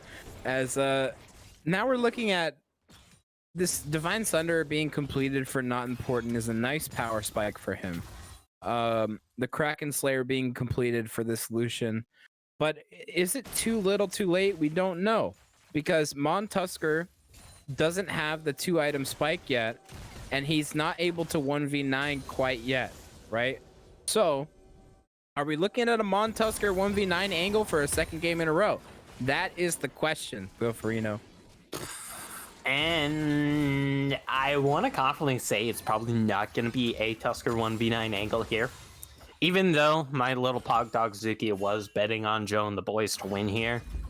This is a 3-game series, and it's... The thing with Malzahar is that he's not like the Victor where you can solo carry game. You pick Malzahar not to solo carry, but to shut down the enemy solo carries. Yes. Which and he certainly has Camille and this Silas and this MF and exactly. Yeah. there's You have a lot of targets to ulti this game, which is a bit of a blessing, but it's also a bit of a curse, because usually you want that Malzahar ultimate to shut down the one person on the enemy team that's doing giga well, force out the enemy team to buy 4 or 5 QSSs. This ain't it, Chief. If you do that on one Fed member, another Fed member's gonna kill you. Like, look at this Fed member damage. Oh, the Hextech Ultimatum is going to land. Trying to walk the safety, the Ornhorn is going to sound. Here comes the Fear onto Red Flame Evolved, and that's going to be a kill going over to Not Important. So, a couple of ults burned on that Camille, but able to secure the kill. So it might be worth, as they got the flash as well from the Camille. Yes, because getting the gold, getting the tempo, both very big deals here in the immediate future. In the future that is setting up for this dragon here, Marxist, because once again, we have an Infernal Rift here. We have a dragon lead for the Dominators, or Disciples. God, why am I forgetting them again? I don't know. But, a Camille without that flash, a Camille maybe without the Hextech Ultimatum, that's gonna be a big deal going into this dragon fight. It's not gonna be a fight-breaking deal, but at the side of Rando Joe and his hot dogs are able to cure a few more of those advantages going into that fight, that's gonna be a big deal, Marxus, and that's something we want to look out for. Yeah, the Camille will have the ultimate available for this dragon by about 10 seconds. So if they elect to fight over it, the Hextech Ultimatum will be available, but no flash. And does have that TP as well. So I would have liked to see, it might be looking to put Camille into the top lane here with that TP advantage that she holds over Necro. But we see the dragon starting to get set up here for Dom's Disciples. All the vision that Coach Pizza just laid out for his team is getting taken out. That you hate to see that as a support player. Although, as a support player, you're also looking at it and go, they probably put down some words that I can clear and boost my vision score with, so... Give or take, Marxist, give or take. League of Legends is a game of tugging and pulling, and vision is just one of those aspects. Red Flame Evolved looking on to Mon Tusker, getting significant damage. Holy moly, just one combos him, and that is a dead Malzahar. As they look to turn onto the Drake, they do secure that for themselves. Leo did TP in as they look to secure this mid tower as well, but that's not what you want to see.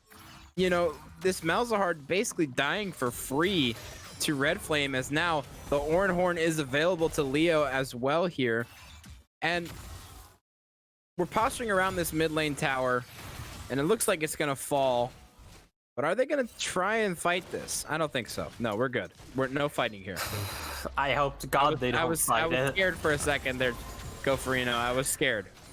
That would have not been a very Naruto-rific sort of play there if they had gone for that fight, because you're already a man down. You're already just this far down in the pot. That's an L in the making. That is an L in the making indeed. That is a...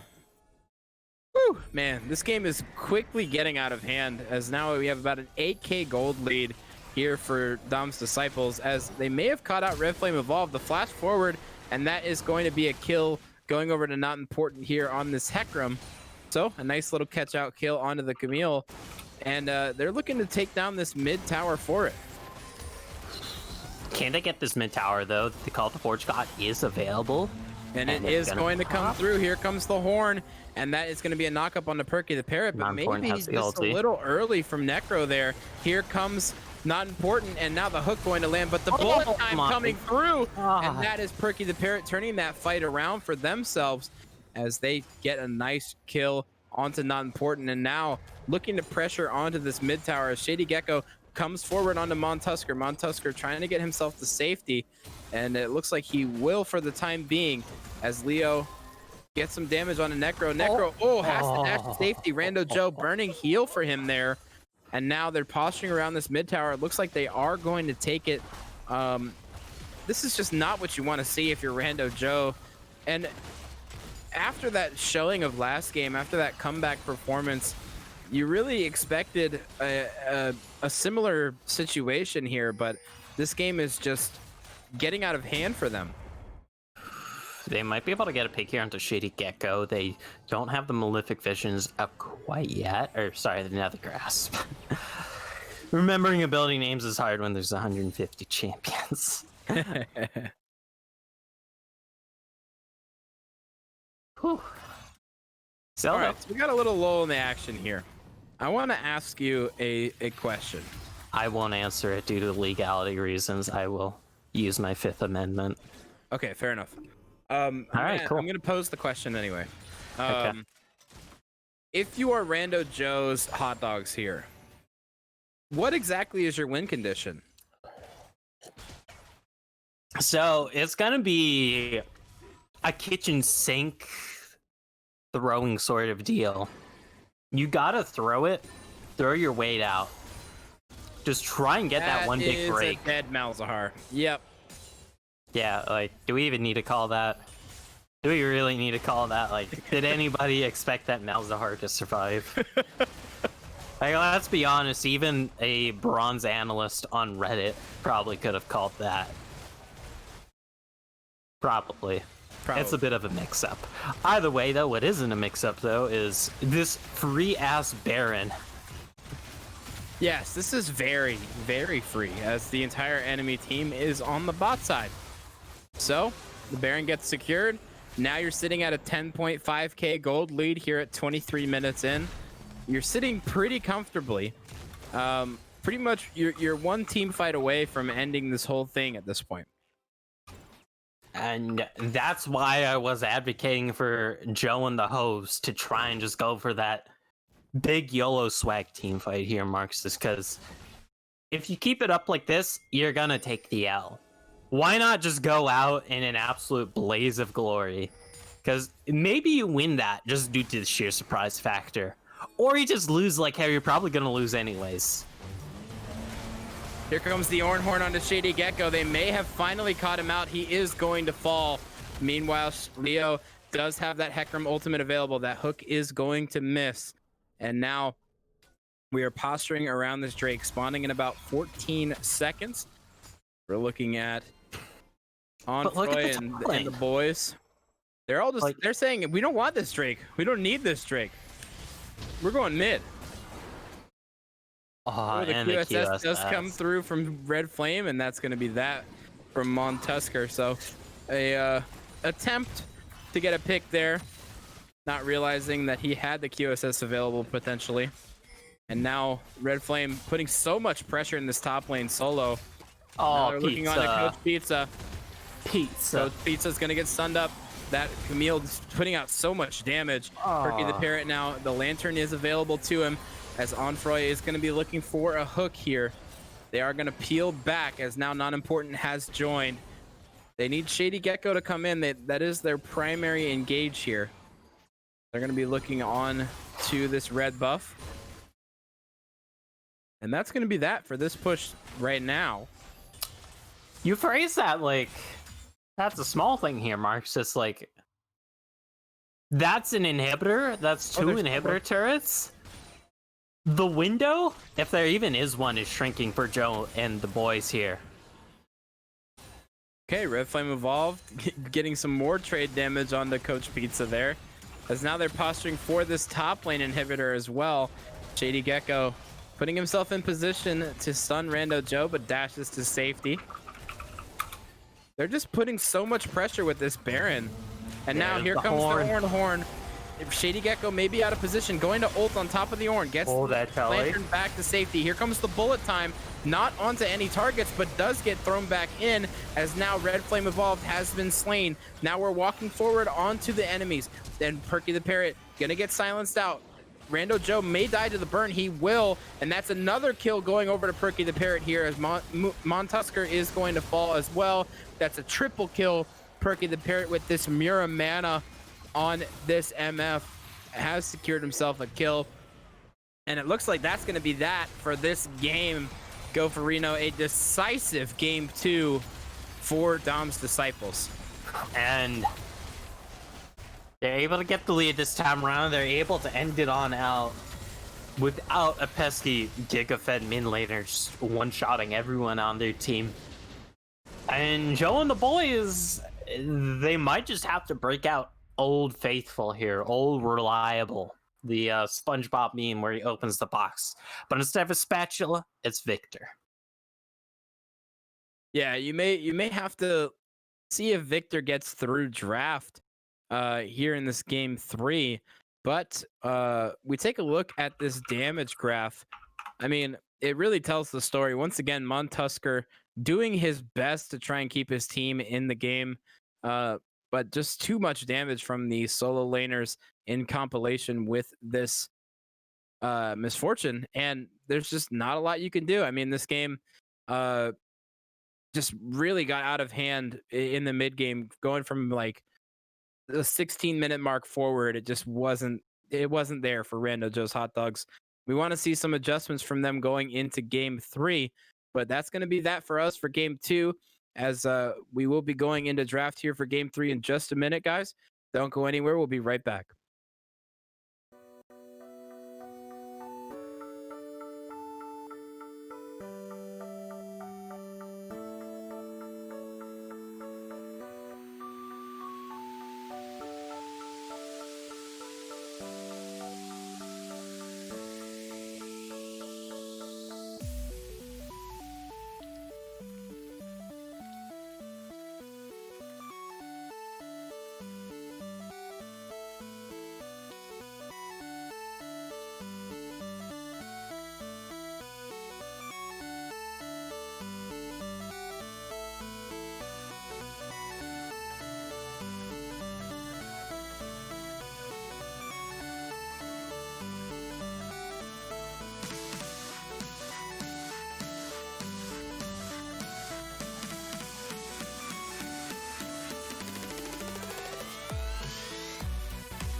Take a moment right here, feeling like it's out gear.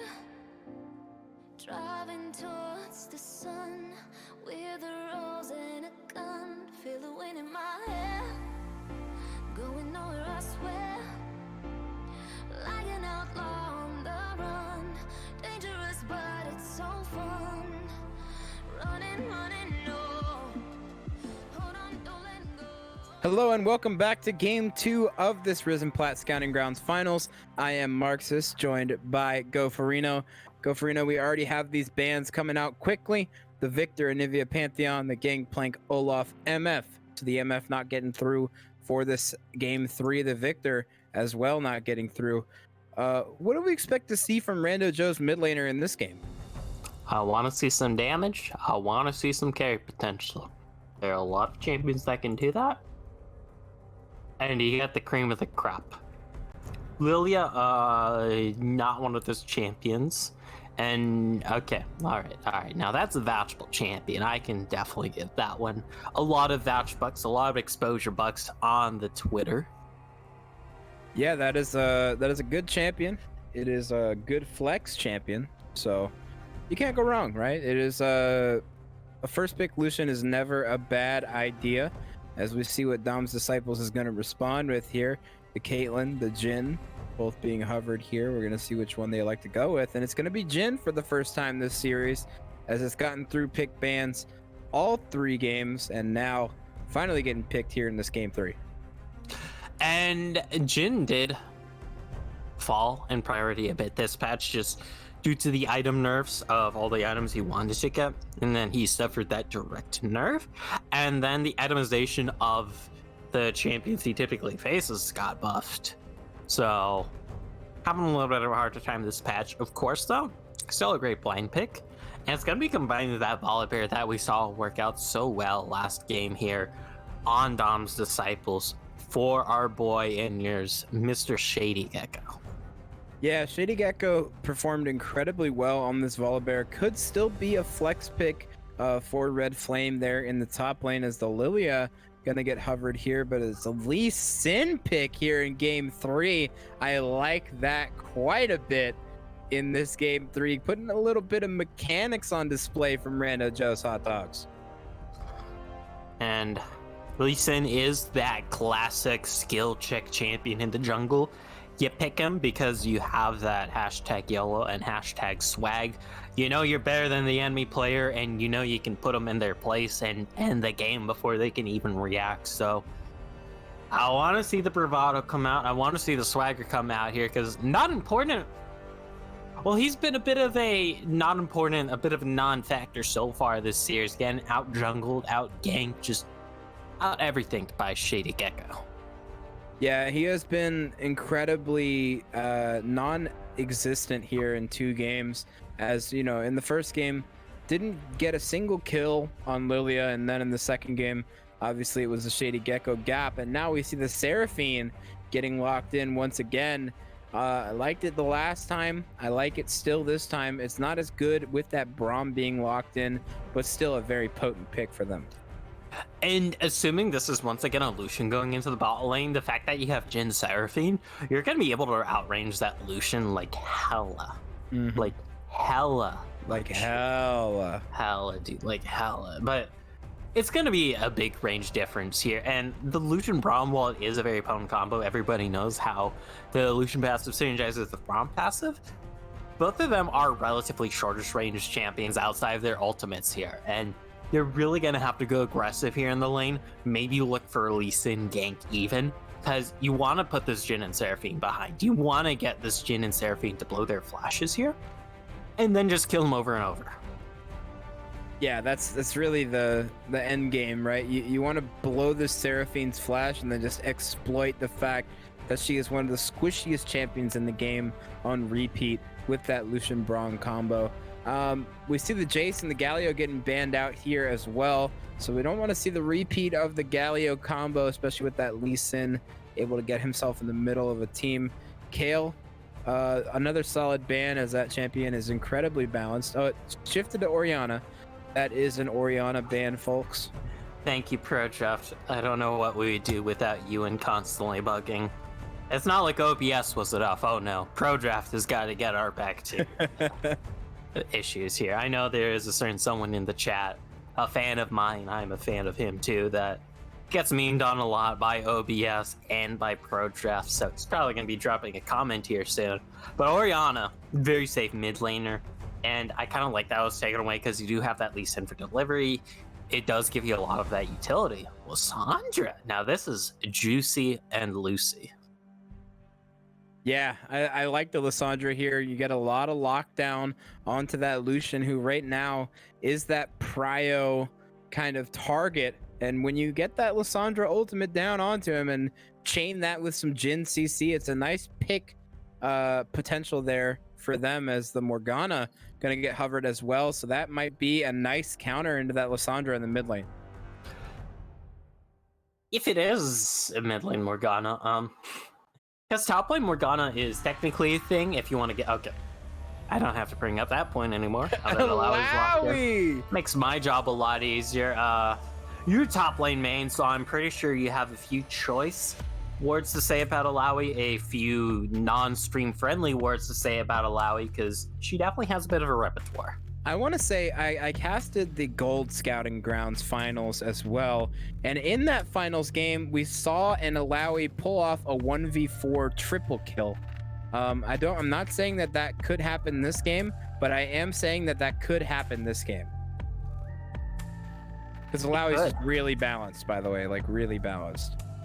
It's not okay. I'll voice out my frustrations with Alawi once we get into game, because we should be focusing here on the rest of Champion Select 10. We're talking about split pushers last game, the pure potency of the Camille. A champion that's very similar to Camille when it comes to split pushing, except much more focus into the split pushing, is the Fiora.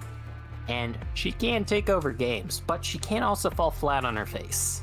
She can, and if we see a camp from Shady Gecko like we saw in the previous game onto this Alawi, you're creating a narrative that this Fiora could indeed take over this game.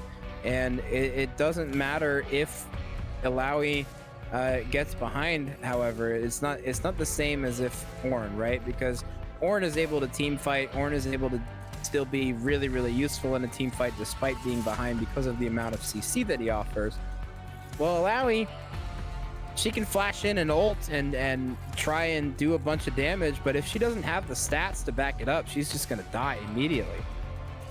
And that's going to be such a potent point here. Of course, I think top lane island is going to be a very applicable statement to this game here, especially Marxist, since you're talking about 1v4s, you're talking about sending 3 people.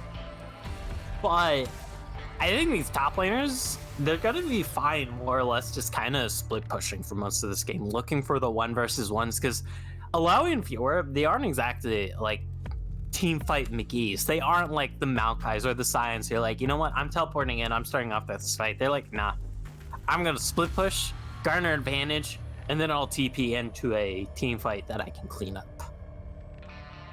Yeah, I really like the Fiora into the Alawi matchup as well. I think that if left on an island, Fiora can really do a lot in that matchup.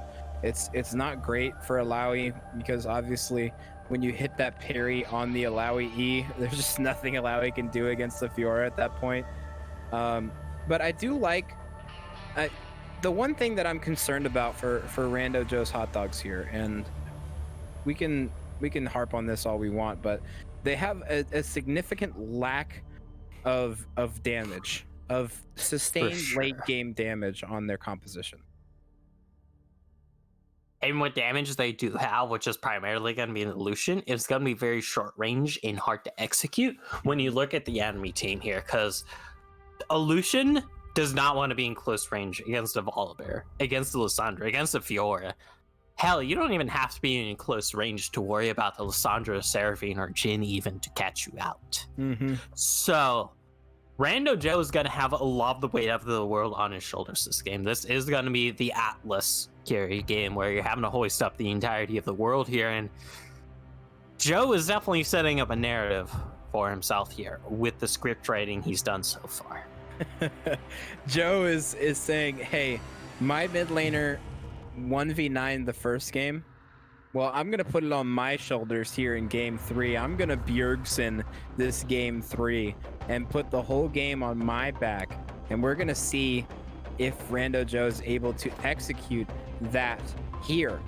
But it's like you said, they're incredibly outranged in this bot lane, and if this Volibear pressures them in this bot lane, it's going to be so hard for the solution and for Rando Joe's Hot Dogs to execute team fights and secure objectives.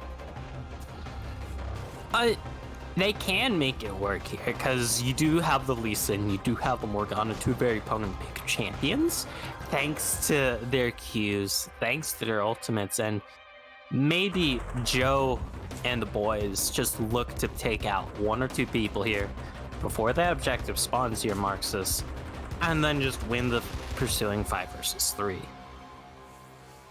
Yeah, that's a good point. And I think it's really going to come down to how this Lee Sin paths and how this Lee Sin plays in this early game as to whether or not Rando Joe's Hot Dogs can pull off this game 3 victory.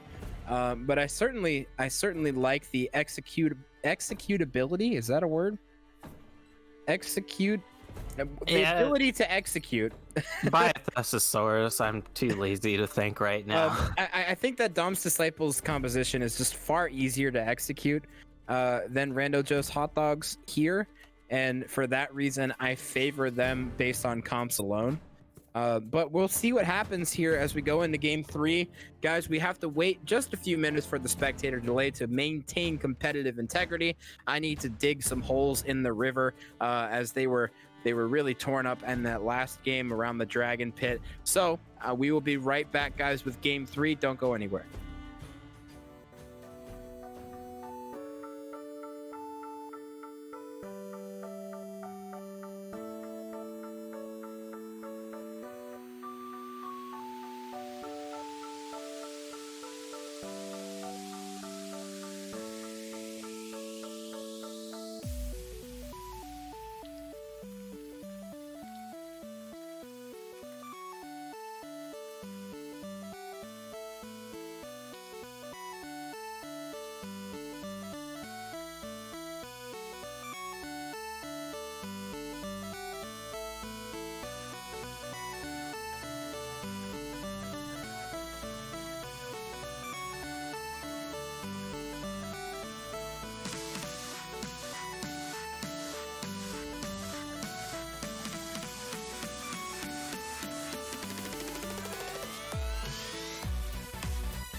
Hello and welcome to Game 3, the decisive game of this Risen Plat Scouting Grounds Finals. I am Marxus, joined by the wonderful Gopherino. Is that a better adjective Allegedly. for you? Allegedly wonderful. How are we feeling about this Game 3 draft? It's definitely a new angle. It's definitely Ooh, something we haven't seen as...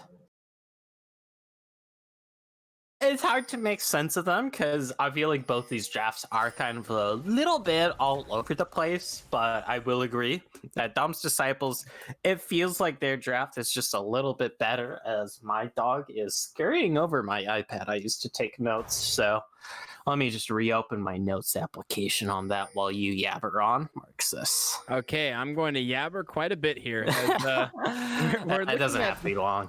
we're looking at the top lane, and this Alawi setting up some tentacles for herself as Rando Joe and Coach Pizza are spotted out. And oh, they didn't get the ward. Oh, ooh. So they will spot out where Shady Gecko is starting this game. And it looks like Shady Gecko, starting on the bot side, is going to be pathing towards that top side to provide some agency for this Fiora. And I absolutely love this early word to know where Shady Gecko is because he's been such a crucial factor in both these Dom wins, the Disciples, and just knowing where he is going to be so helpful for this early game. Ooh, let's do vitals early on. That's a little juicy. Yeah, Red Flame Evolved on this Fiora is going to be the player to watch here in this Game 3. But I want to look at this bot lane a little bit. You have a little more experience with this Jhin into Lucian matchup. Is that a matchup that Jhin feels really comfortable in? It can depend on what range we're talking about here, because when we're talking about these longer ranges that we're seeing right now that you typically see when waves are coming into lane, when the enemy CS, oh my god. Red Flame Evolved flashes onto Necro, and that is a first blood going over to this Fiora. Doesn't even need Shady Gecko this time. All right.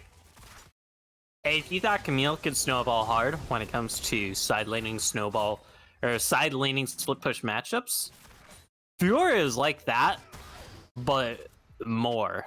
On Fiora, Mora. More. I don't know. Rhyming is hard. And Mioria. Necro's having a hard time here. That matchup is just so hard for this Alawi to do anything in. I don't know if I would have blinded Alawi, but he's obviously confident on it. And now Shady Gecko is lurking in this top lane as here comes Not Important as well. And there may be a skirmish to break out up here. And it looks like it's going to be happening around the blue buff here if it does happen, although with the current map movements, probably not going to be the case. Red Flame Evolved is going to be having Shady Gecko in the wings here, just in case anything fishy happens from Necro in this top lane. And I like that security. I wish I had this level of security with my jobs, but being an essential worker does not grant me that right, sadly. As Red Flame Evolved is going to be eating the test spirit here, taking a chunk of damage.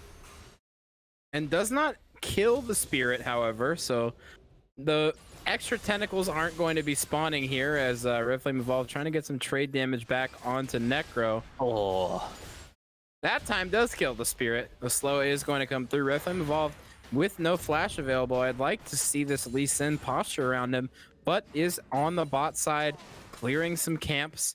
I'm really curious to see where this Lee Sin is going to elect to go, as already we're 4 minutes and 30 seconds into this game with no Lee Sin ganks. which is a worrying trend, since we were hyping up the Lee Sin. You gotta have the bravado, the YOLO swag here to make those early plays happen. And they haven't been happening so far. Of course, this is still very early into the game. And level 6 is going to be that huge spike once he has that Dragon's Rage Your Necro. top lane, Necro flashing towards him. Red Flame Evolved is going to try and get this kill onto Necro. Oh. Will not, as Necro gets that kill back onto Red Flame Evolved. And the flash does burn from that top laner, but not important. Showing off on that Lee Sin in the right place at the right time. And right as we're talking about how this Lee Sin kind of needs to make the magic happen in this early game, it happens. That's what you love to see here. And that was a very important lane to get it in. Of course, though, it does mean current Dragon Proud going over to the enemy team. We aren't going to be seeing the Infernal Soul this game. However, though, this is the early Infernal. Going to be definitely a nice little bit of scaling, assuming it does go over, but we do see a bit of a roam. Comes Montusker, is on the pink ward, does not hit the Dark Binding. Meanwhile, Mando Joe going forward, gonna get rooted up. Here comes Coach Pizza trying to hit anybody he can to get that passive going, and he's going to flash to safety, but the root comes through. How did that miss? Maybe a Z-axis angle here as Perky the Parrot may be caught out. He is going to drop to Rando Joe. Rando Joe somehow is still alive, as not important, still looking for damage. Here comes Montusker, the Dark Binding lands. Meanwhile, coming forward is the Braum. And now that the Sonder passive is so huge, he flashes and he gets himself to safety. A double kill going over to him. And now in the top lane, a 1v1 breaking out as Necro gets a solo kill on this Alawi. And despite the start being so bad for Necro, getting solo killed level 2, now sitting at a comfortable lead. I mean, that's just one of the powers of the Alawi here. She just has so much of that 1 versus 1, 1 versus 2 power, even in the early game. She's much like Darius, where you really have to put her into the ground in order for her to actually not have a chance even in 1 versus 1s and 1 versus 2s. Oh my, this is Underturret too. There's the leap of faith. Look at My that goodness. damage. Oh, but it's Look not at that enough. Cockiness.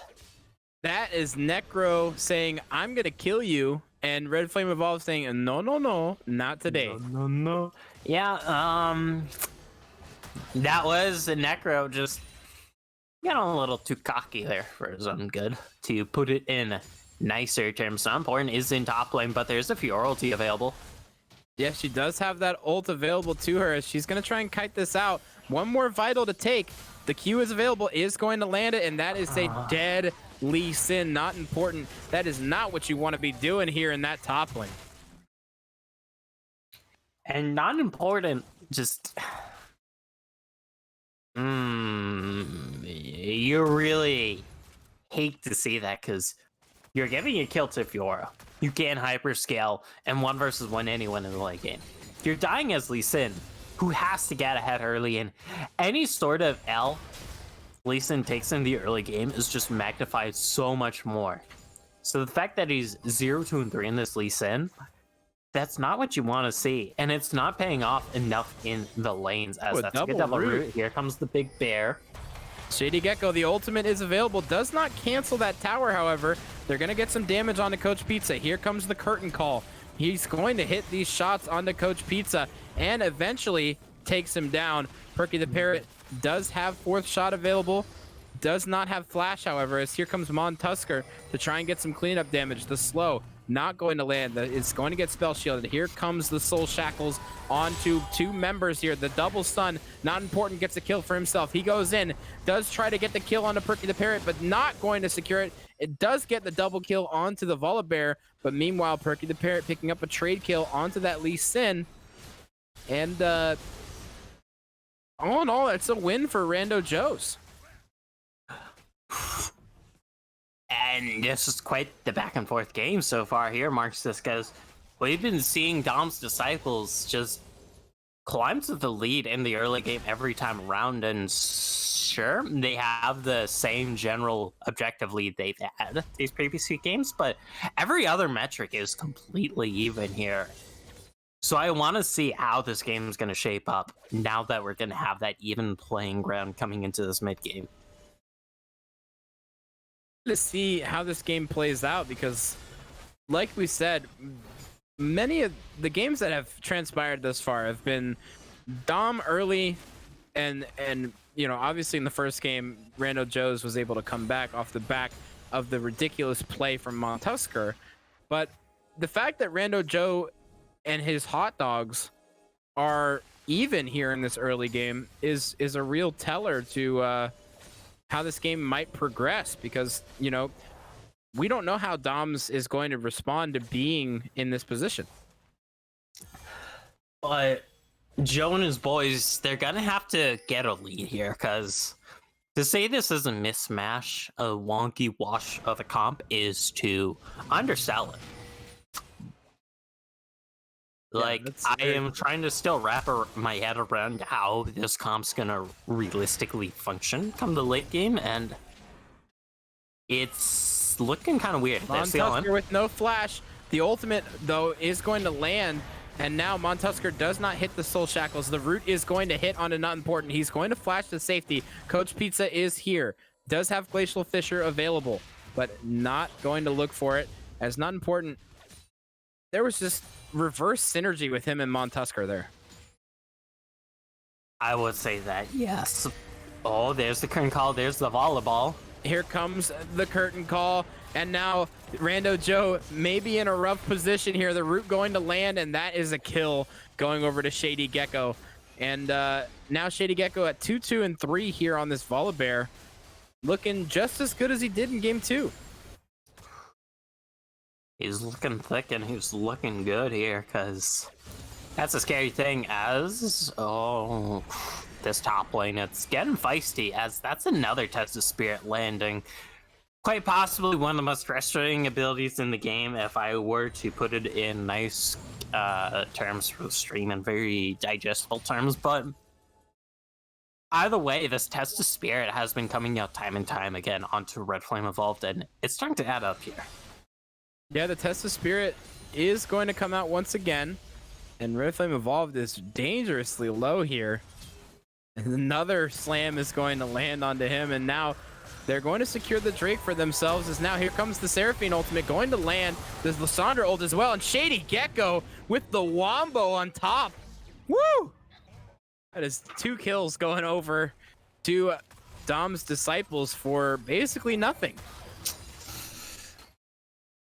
That's a very bad situation here for Joe and the Hot Dogs, because they can't be losing any ground here.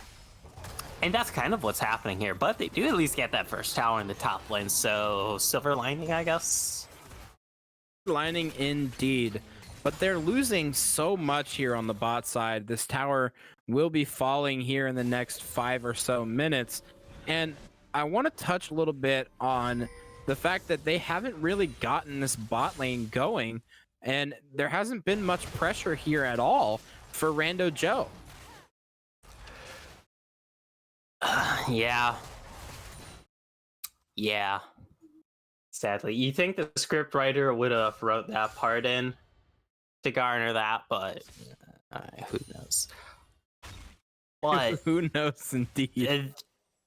You are going to have to soulcast here for just a quick minute, Mark, since there's a small little house emergency I have to tend to, but nothing massive, problem. So digest that while you can. The curtain call is going to come through. Shady Gecko trying to get some damage out, but he's going to get ignited. Meanwhile, Leo the Sexy Lion going to hit the ultimate onto Rando Joe. Shady Gecko trying to get the safety. The smite going to provide him with that move speed, and now flashing forward is Leo the Sexy Lion. No kill to come out as Perky the Parrot goes searching with that W.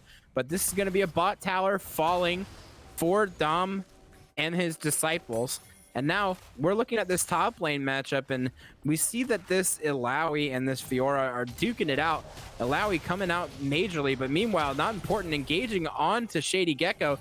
That red smite may be enough. It is, and he's going to fall. The root going to land, and now the Jhin once again going fishing, not going to hit what he needs to hit there. And Necro putting out serious damage onto Red Flame Evolve. This Illaoi quickly becoming a problem in this game as we look forward onto here. Necro looking huge. I'm back. Welcome back. I hope I didn't miss a lot, but the issue's been taken care of. Just a small skirmish is all you missed. Okay, cool. Okay, I caught the tail end of it thanks to stream delay, since I have the stream on my second screen. So, still, all that being said, very even game. That's a good root. The root and the soul shackles are coming through. Leo the Sexy Lion trying to stall for some time here. That Braum passive Glacial Fissure is going to land, but nobody is going to come through with that, as that is a huge Seraphine ulti into the giant bear jumping in, and that is that. Here comes the ultimate under tower, as the Necro is just bullying Red Flame Evolved at this point. And that is really the one thing that you have going for you if you're Rando Joe's Hot Dogs right now. That, and also, they have the tower lead here, which is kind of massive. They've cracked both the outer turrets on the side lanes here, and that's going to be granting them a lot of nice access here around the next Rift Herald spawn, around the next Dragon spawn. Of course, they do also really want to crack open the mid lane outer turret here to just get that full easy access to the enemy jungle for these deep wards, for this tempo setup for these upcoming objectives. But that is something we do have to keep in mind here, Marxus. And that's going to be exacerbated all the more with just how far it feels like Necro is ahead in this 1v1. Like, because the kill lead is in favor of Red Flame Evolved, but the CS lead here, the tower lead, it tells a different story. There's the root going to land onto Necro, but not much damage coming out after that. As now Shady Gecko trying to push into this jungle for Vision. Dragon will be spawning here in about 40 seconds, as both teams trying to get their priority available to them here. Perky the Parrot posturing around as well. And now it's looking like a mid lane skirmish may be breaking out here in just a second, as the root hits onto Perky the Parrot, but no follow-up quite yet. Not important, does hit the Q, but does not elect to go for the Lee Syndrome. Oh, here comes the culling onto Leo the Sexy Lion. Does take him quite low, as this dragon is now spawning in 10 seconds. They're going to be posturing around this. This will be the first Drake, should Rando Joe's Hot Dogs secure it. Now we're looking at, there's significant mid prio for them as they now turn onto this Drake. Rando Joe and Montusker putting pressure down. Okay, and now another ultimate under tower from Necro. The parry does land onto him, so his attack speed is significantly lower, as now the Gore Drinker coming through onto Shady Gecko. The slams are going to miss, so no health is going to be gained from Necro. Curtain call Coming through. Necro trying to get as much as he can here. Blue team, in the meantime, that is going to be a dragon going over to Rando Joe's Hot Dogs, but that is a kill for Shady Gecko here. As now they look on the mid lane. Now that is a dead Onfroy, as now that ultimate is going to land. The root coming through as well. Perky the Parrot putting out significantly damage, and now here comes Perky the Parrot walking forward, trying to get the root onto Coach Pizza. Shady Gecko, the TP comes through from Red Flame, trying to get some more damage. Oh, the parry comes through and stuns up Rando Joe, but is going to have to flash out, as that Soul Shackles is huge from Montusker, and now they're trying to turn out in this fight. Coach Pizza trying to kite out Perky the Parrot. He does so much damage. Here comes the TP on the flip side from Necro. Does have that spirit in turn, and now they're going to pick up the kill on the Perky the Parrot. A giant shutdown going over to Montusker on this Morgana, and all in all, a win for Dom's Disciples here. Or sorry, for Rando Joe's Hot Dogs. Apologies. It's definitely hard to get caught up in all, or easy to get caught up in all that, Marxus, so I don't blame you, because we just witnessed a solid 2 minutes of fighting there, starting with a 2.5 versus winning the top lane, and that was like something I really wanted to dive into before the rest happened there, since the fact that they're already having to commit 2 people there and coming out even when that Alawi starts off that fight under a tower. That does not bode well. We saw it translated to that cross-mapped objective in that dragon. We saw it almost translate into a mid lane inner turret there, had it not been for the fight breaking out. And those plays, they're only going to get more and more costly, more and more on the knife's edge as this game goes on. And that applies to both teams here, Marxus.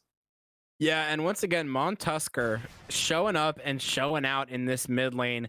Huge on this Morgana. Picked up a giant shutdown for himself. Now has the Bernie boys available in his inventory with that Demonic Embrace and Leandry secured.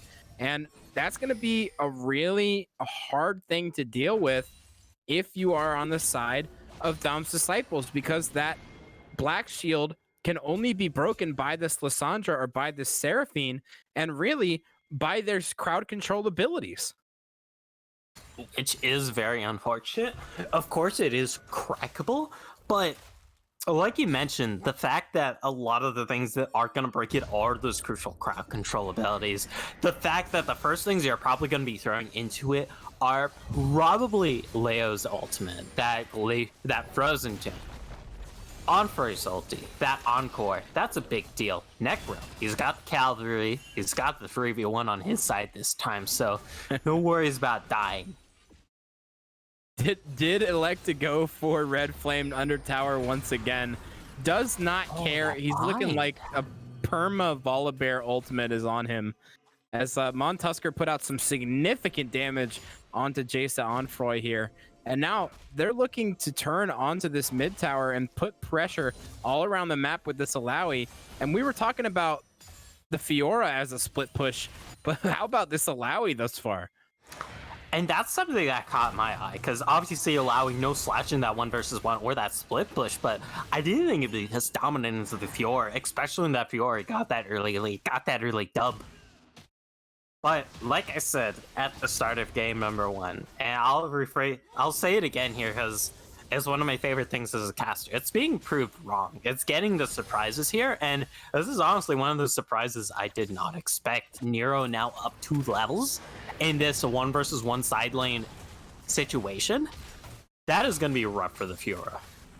Yeah, and it looks like they're posturing around to look for a mid lane engage. Here comes the Seraphine ultimate. That's going to hit 2 members. Rando Joe has to flash to safety. Meanwhile, the Soul Shackles hits on 3 members here. Montusker trying to kite this out. Does not have a stopwatch available as Perky the Parrot going to take him down. Meanwhile, Red Flame Evolve trying to get some damage out. The curtain call is coming through. The Lee Sin kick is huge. Rando Joe is trying to put out as much damage as he can, but it is just not enough as they are mowing down Rando Joe's hot dogs here. And that is another kill going over to Shady Gecko. And the flash 4th shot from Perky the Parrot secures the basically ace, as now Necro is going to be turning onto this this bot lane inhibitor as they look to secure this Baron. It looks like that bot lane inhibitor is going to fall for the Baron here. So a silver lining in essence for them as they get a little something back for a 4 for 0 trade. The teleport.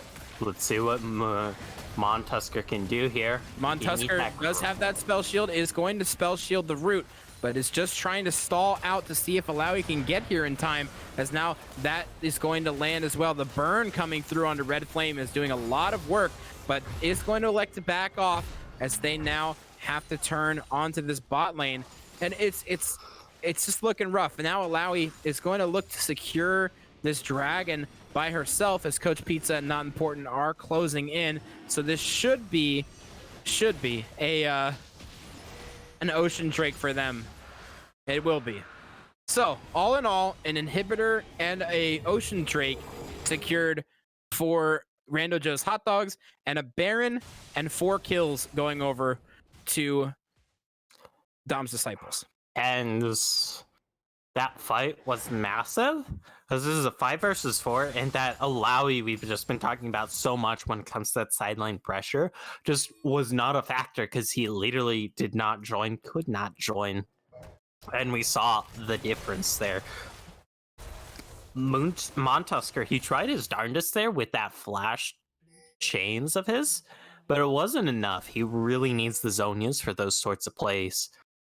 I do like this a little bit of a cheeky breaky brush setup here, because if they're able to get 1 or 2 of these Baron buffs off, that's going to be big. Look at these 3 members. Look at the 4 members. This is juicy. Here comes the root. That's going to land on and now the giant ulti is going to come through, but it's not enough. The TP coming through from Sexy Lion, and now they're trying to turn onto this and create something more, as now Necro does have the flank. Flash forward, here comes the Glacial Fisher, and now Alawi does have the flank, but the stopwatch is going to stall it out. Meanwhile, Lee Sin gets a huge ult into the Gourd Drinker, and that is going to be that, as now Shady Gecko gets stunned out. Not important, did miss his Q there, and now that is a win. That is a 3-for-0 for Rando Joe's Hot Dogs, despite the enemy team having Baron. And that's exactly what I wanted to see here, right as I said it, because getting even a single one of those picks is massive, because you stall the enemy team. They have to wait out their Baron buff. Red Flame involved. You have to be careful here. You're still leveled down. You take the Test of Spirit. You're under tower. Here comes the ultimate. The leap of faith. There's the swing. My God. It's the Space Jam, baby. We're looking for an inhib. And now, not important, getting taken pretty low by Shady Gecko and Jasa, and they're going to have to back up here. Now, there are no neutral objectives available, so they're going to elect to take the enemy team's jungle here, and they're going to look to reset. We do have Dragon spawning in about 2 minutes and 30 seconds here, but Baron not for another 3 minutes. So the only objectives that they're going to be pushing for here on the board right now are these towers. And it's going to be so much easier, even though they don't have the Baron buffs, just due to the nature of this open inhibitor in the mid lane, due to the fact that there's already that downed inhibitor in the bot lane here.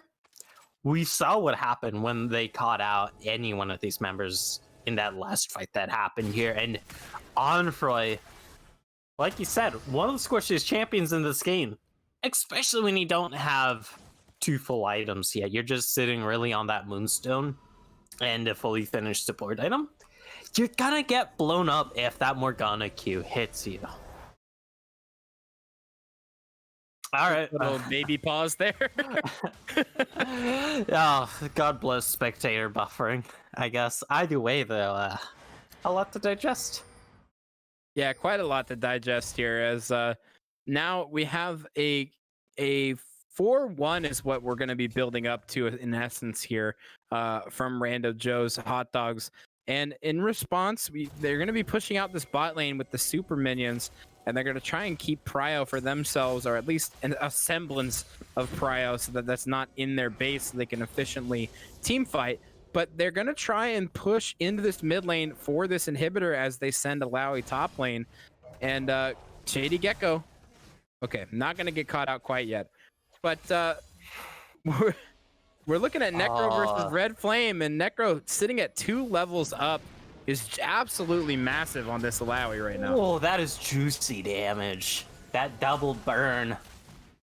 Montusker is all alone here, but dodging pretty much every ability thrown at his way thus far, as Perky the Parrot tries to get a root thrown onto him, but that spell shield just too potent. Black Shield is now down, so they could look for an engage on the Montusker should they want to, as they're trying to pressure this inhibitor. Meanwhile, Not Important is heading towards that top side, so they're trying to hover around this Alawi, as Coach Pizza may be caught out by Red Flame. The curtain call is going to come out. Here comes the Seraphine ultimate now. They're engaging onto them. That's going to be a dead Coach Pizza. Now, incoming Lee Sin kick. Montusker healing so much. Here's Alawi. Does not Alawi. have it. Alawi is on the flip side. Alawi does have the ultimate available. Gonna get stunned up. And now so much healing is coming through from Alawi, but it's not enough, as Rando Joe trying to get himself into safety, but now is going to fall. A triple kill for Perky the Parrot. A clean ace for Dom's Disciples. God, and once again, a massive team fight breaks out. 5 versus 4. You don't have the Alawi there. The Alawi is able to show up this time, but there's already members dead. She just gets bursted. And Rando Joe's hot dogs, Marcus, they really do have to play around this split push threat, I feel. Yeah, that's the only way they can win. I'm not sure why this Lee Sin elected to hover up towards that top side when they had essentially a free engage onto 3 members in the mid lane. Perhaps maybe a miscommunication when they thought that people were rotating top. But it was just an ill-advised Lee Sin rotation that really negated the amount of pressure they had in that mid lane. And now Leo the Sexy Lion gonna get TP'd on Necro. Here's Montusker. Montusker and Perky the Parrot lurking. Whoa. Montusker misses the Dark Binding. The burn is coming through. Montusker is definitely caught out, but trying to get a trade kill back as the TP comes through. But that is an unstoppable Jhin now at 15-4. Perky the Parrot showing up here on this Jhin in game 3. And that is hubris of man there. You want to get the pick, and then you become the pick, Marxist. There's the pick. Here comes Necro going to get an ultimate dropped onto Perky the Parrot and Shady Gecko. Now Red Flame Evolved moving forward onto Necro. The ultimate is going to land. Red Flame Evolved getting so low, but the healing that's coming through is absolutely massive as now they look to turn onto this Baron. Perky the Parrot going to be healing quite a bit from this, and there's really not a lot that Rando Joe's Hot Dogs can do about this Baron. It looks like they're going to elect to concede it, even though Lee Sin could maybe go for a steal as Coach Pizza is just looking. Coach Pizza, that is not where you want to be, buddy. And he's going to get away with it somehow. And no, the Red Flame Evolved is going to keep chasing him down. Coach Pizza, my guy. That is unfortunate, my friend. As now here comes the culling, trying to get the zoning off and onto Leo the Sexy Lion. Now the Dark Binding is going to miss the root coming through, but is going to be black shielded. So now backing up into their base. This is going to be kind of an Achilles last stand angle for Rando Joe's Hot Dogs, as they're going to put a lot of pressure in this mid lane with this Baron buff. And it looks like they're going to elect to go as 5 into this mid lane. And God, like, they really got to keep this allowing a side lane, because we see the massive damage come out from Necro.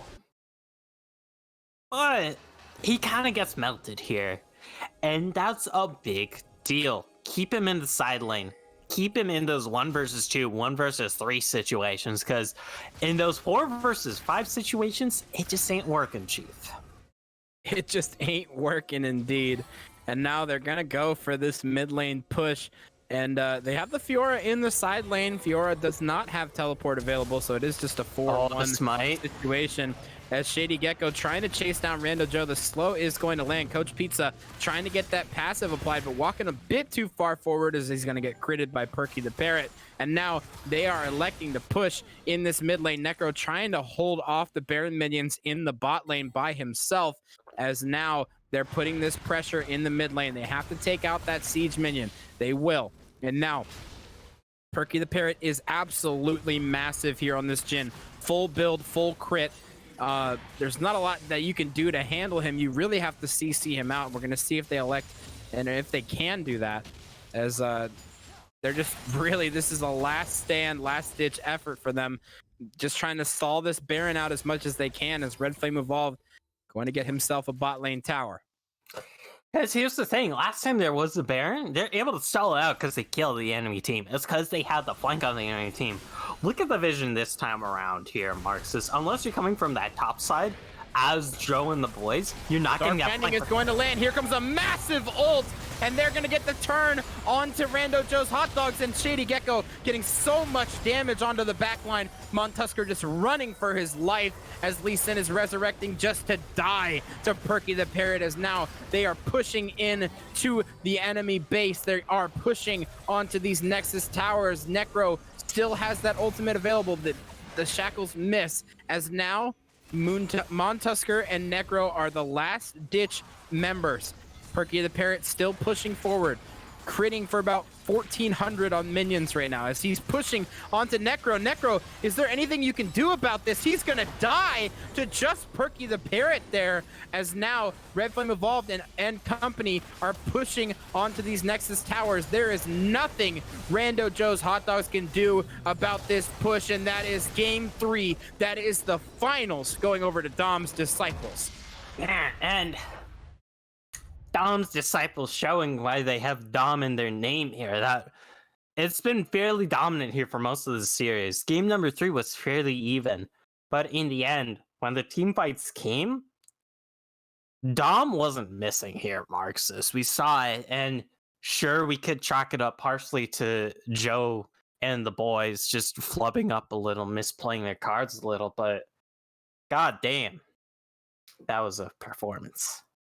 Yeah, a performance indeed. And Perky the Parrot really showing up in that game 3 as they take the series, they take the Plat Scouting Grounds finals. I just want to shout out all these players in this Plat Scouting Grounds. It's been a lot of fun to watch you guys. It's been a lot of fun to commentate you guys. And I look forward to seeing those of you that participated in this join orgs and get more competitive experience, because that's really what it's all about, guys. It's about showcasing your skills to these orgs that we're watching. And just a huge shout out to all these players for participating in this event. Yeah, and shout outs, of course, to the fine, handsome folks at Risen that, set up this whole dealio. Shout outs to XLNSC Esports for rating us with the 22 viewers right as we finished our stream. I kind of feel a little guilty about that, but a view's a viewer, and we can transfer you guys to the next fine fellows. Yeah, and thank you to everybody for tuning in to this finals. It was a lot of fun to be here on the desk with Goferino. And we appreciate you for all tuning in to this awesome event that Risen put together. And we look forward to seeing you guys for other streams here in the future at Risen Esports. And as for me, Marxus, that's us signing out. And for Goferino, the wonderful Goferino, as I like to call him. Allegedly wonderful. We will see you guys next time. Enjoy your holidays.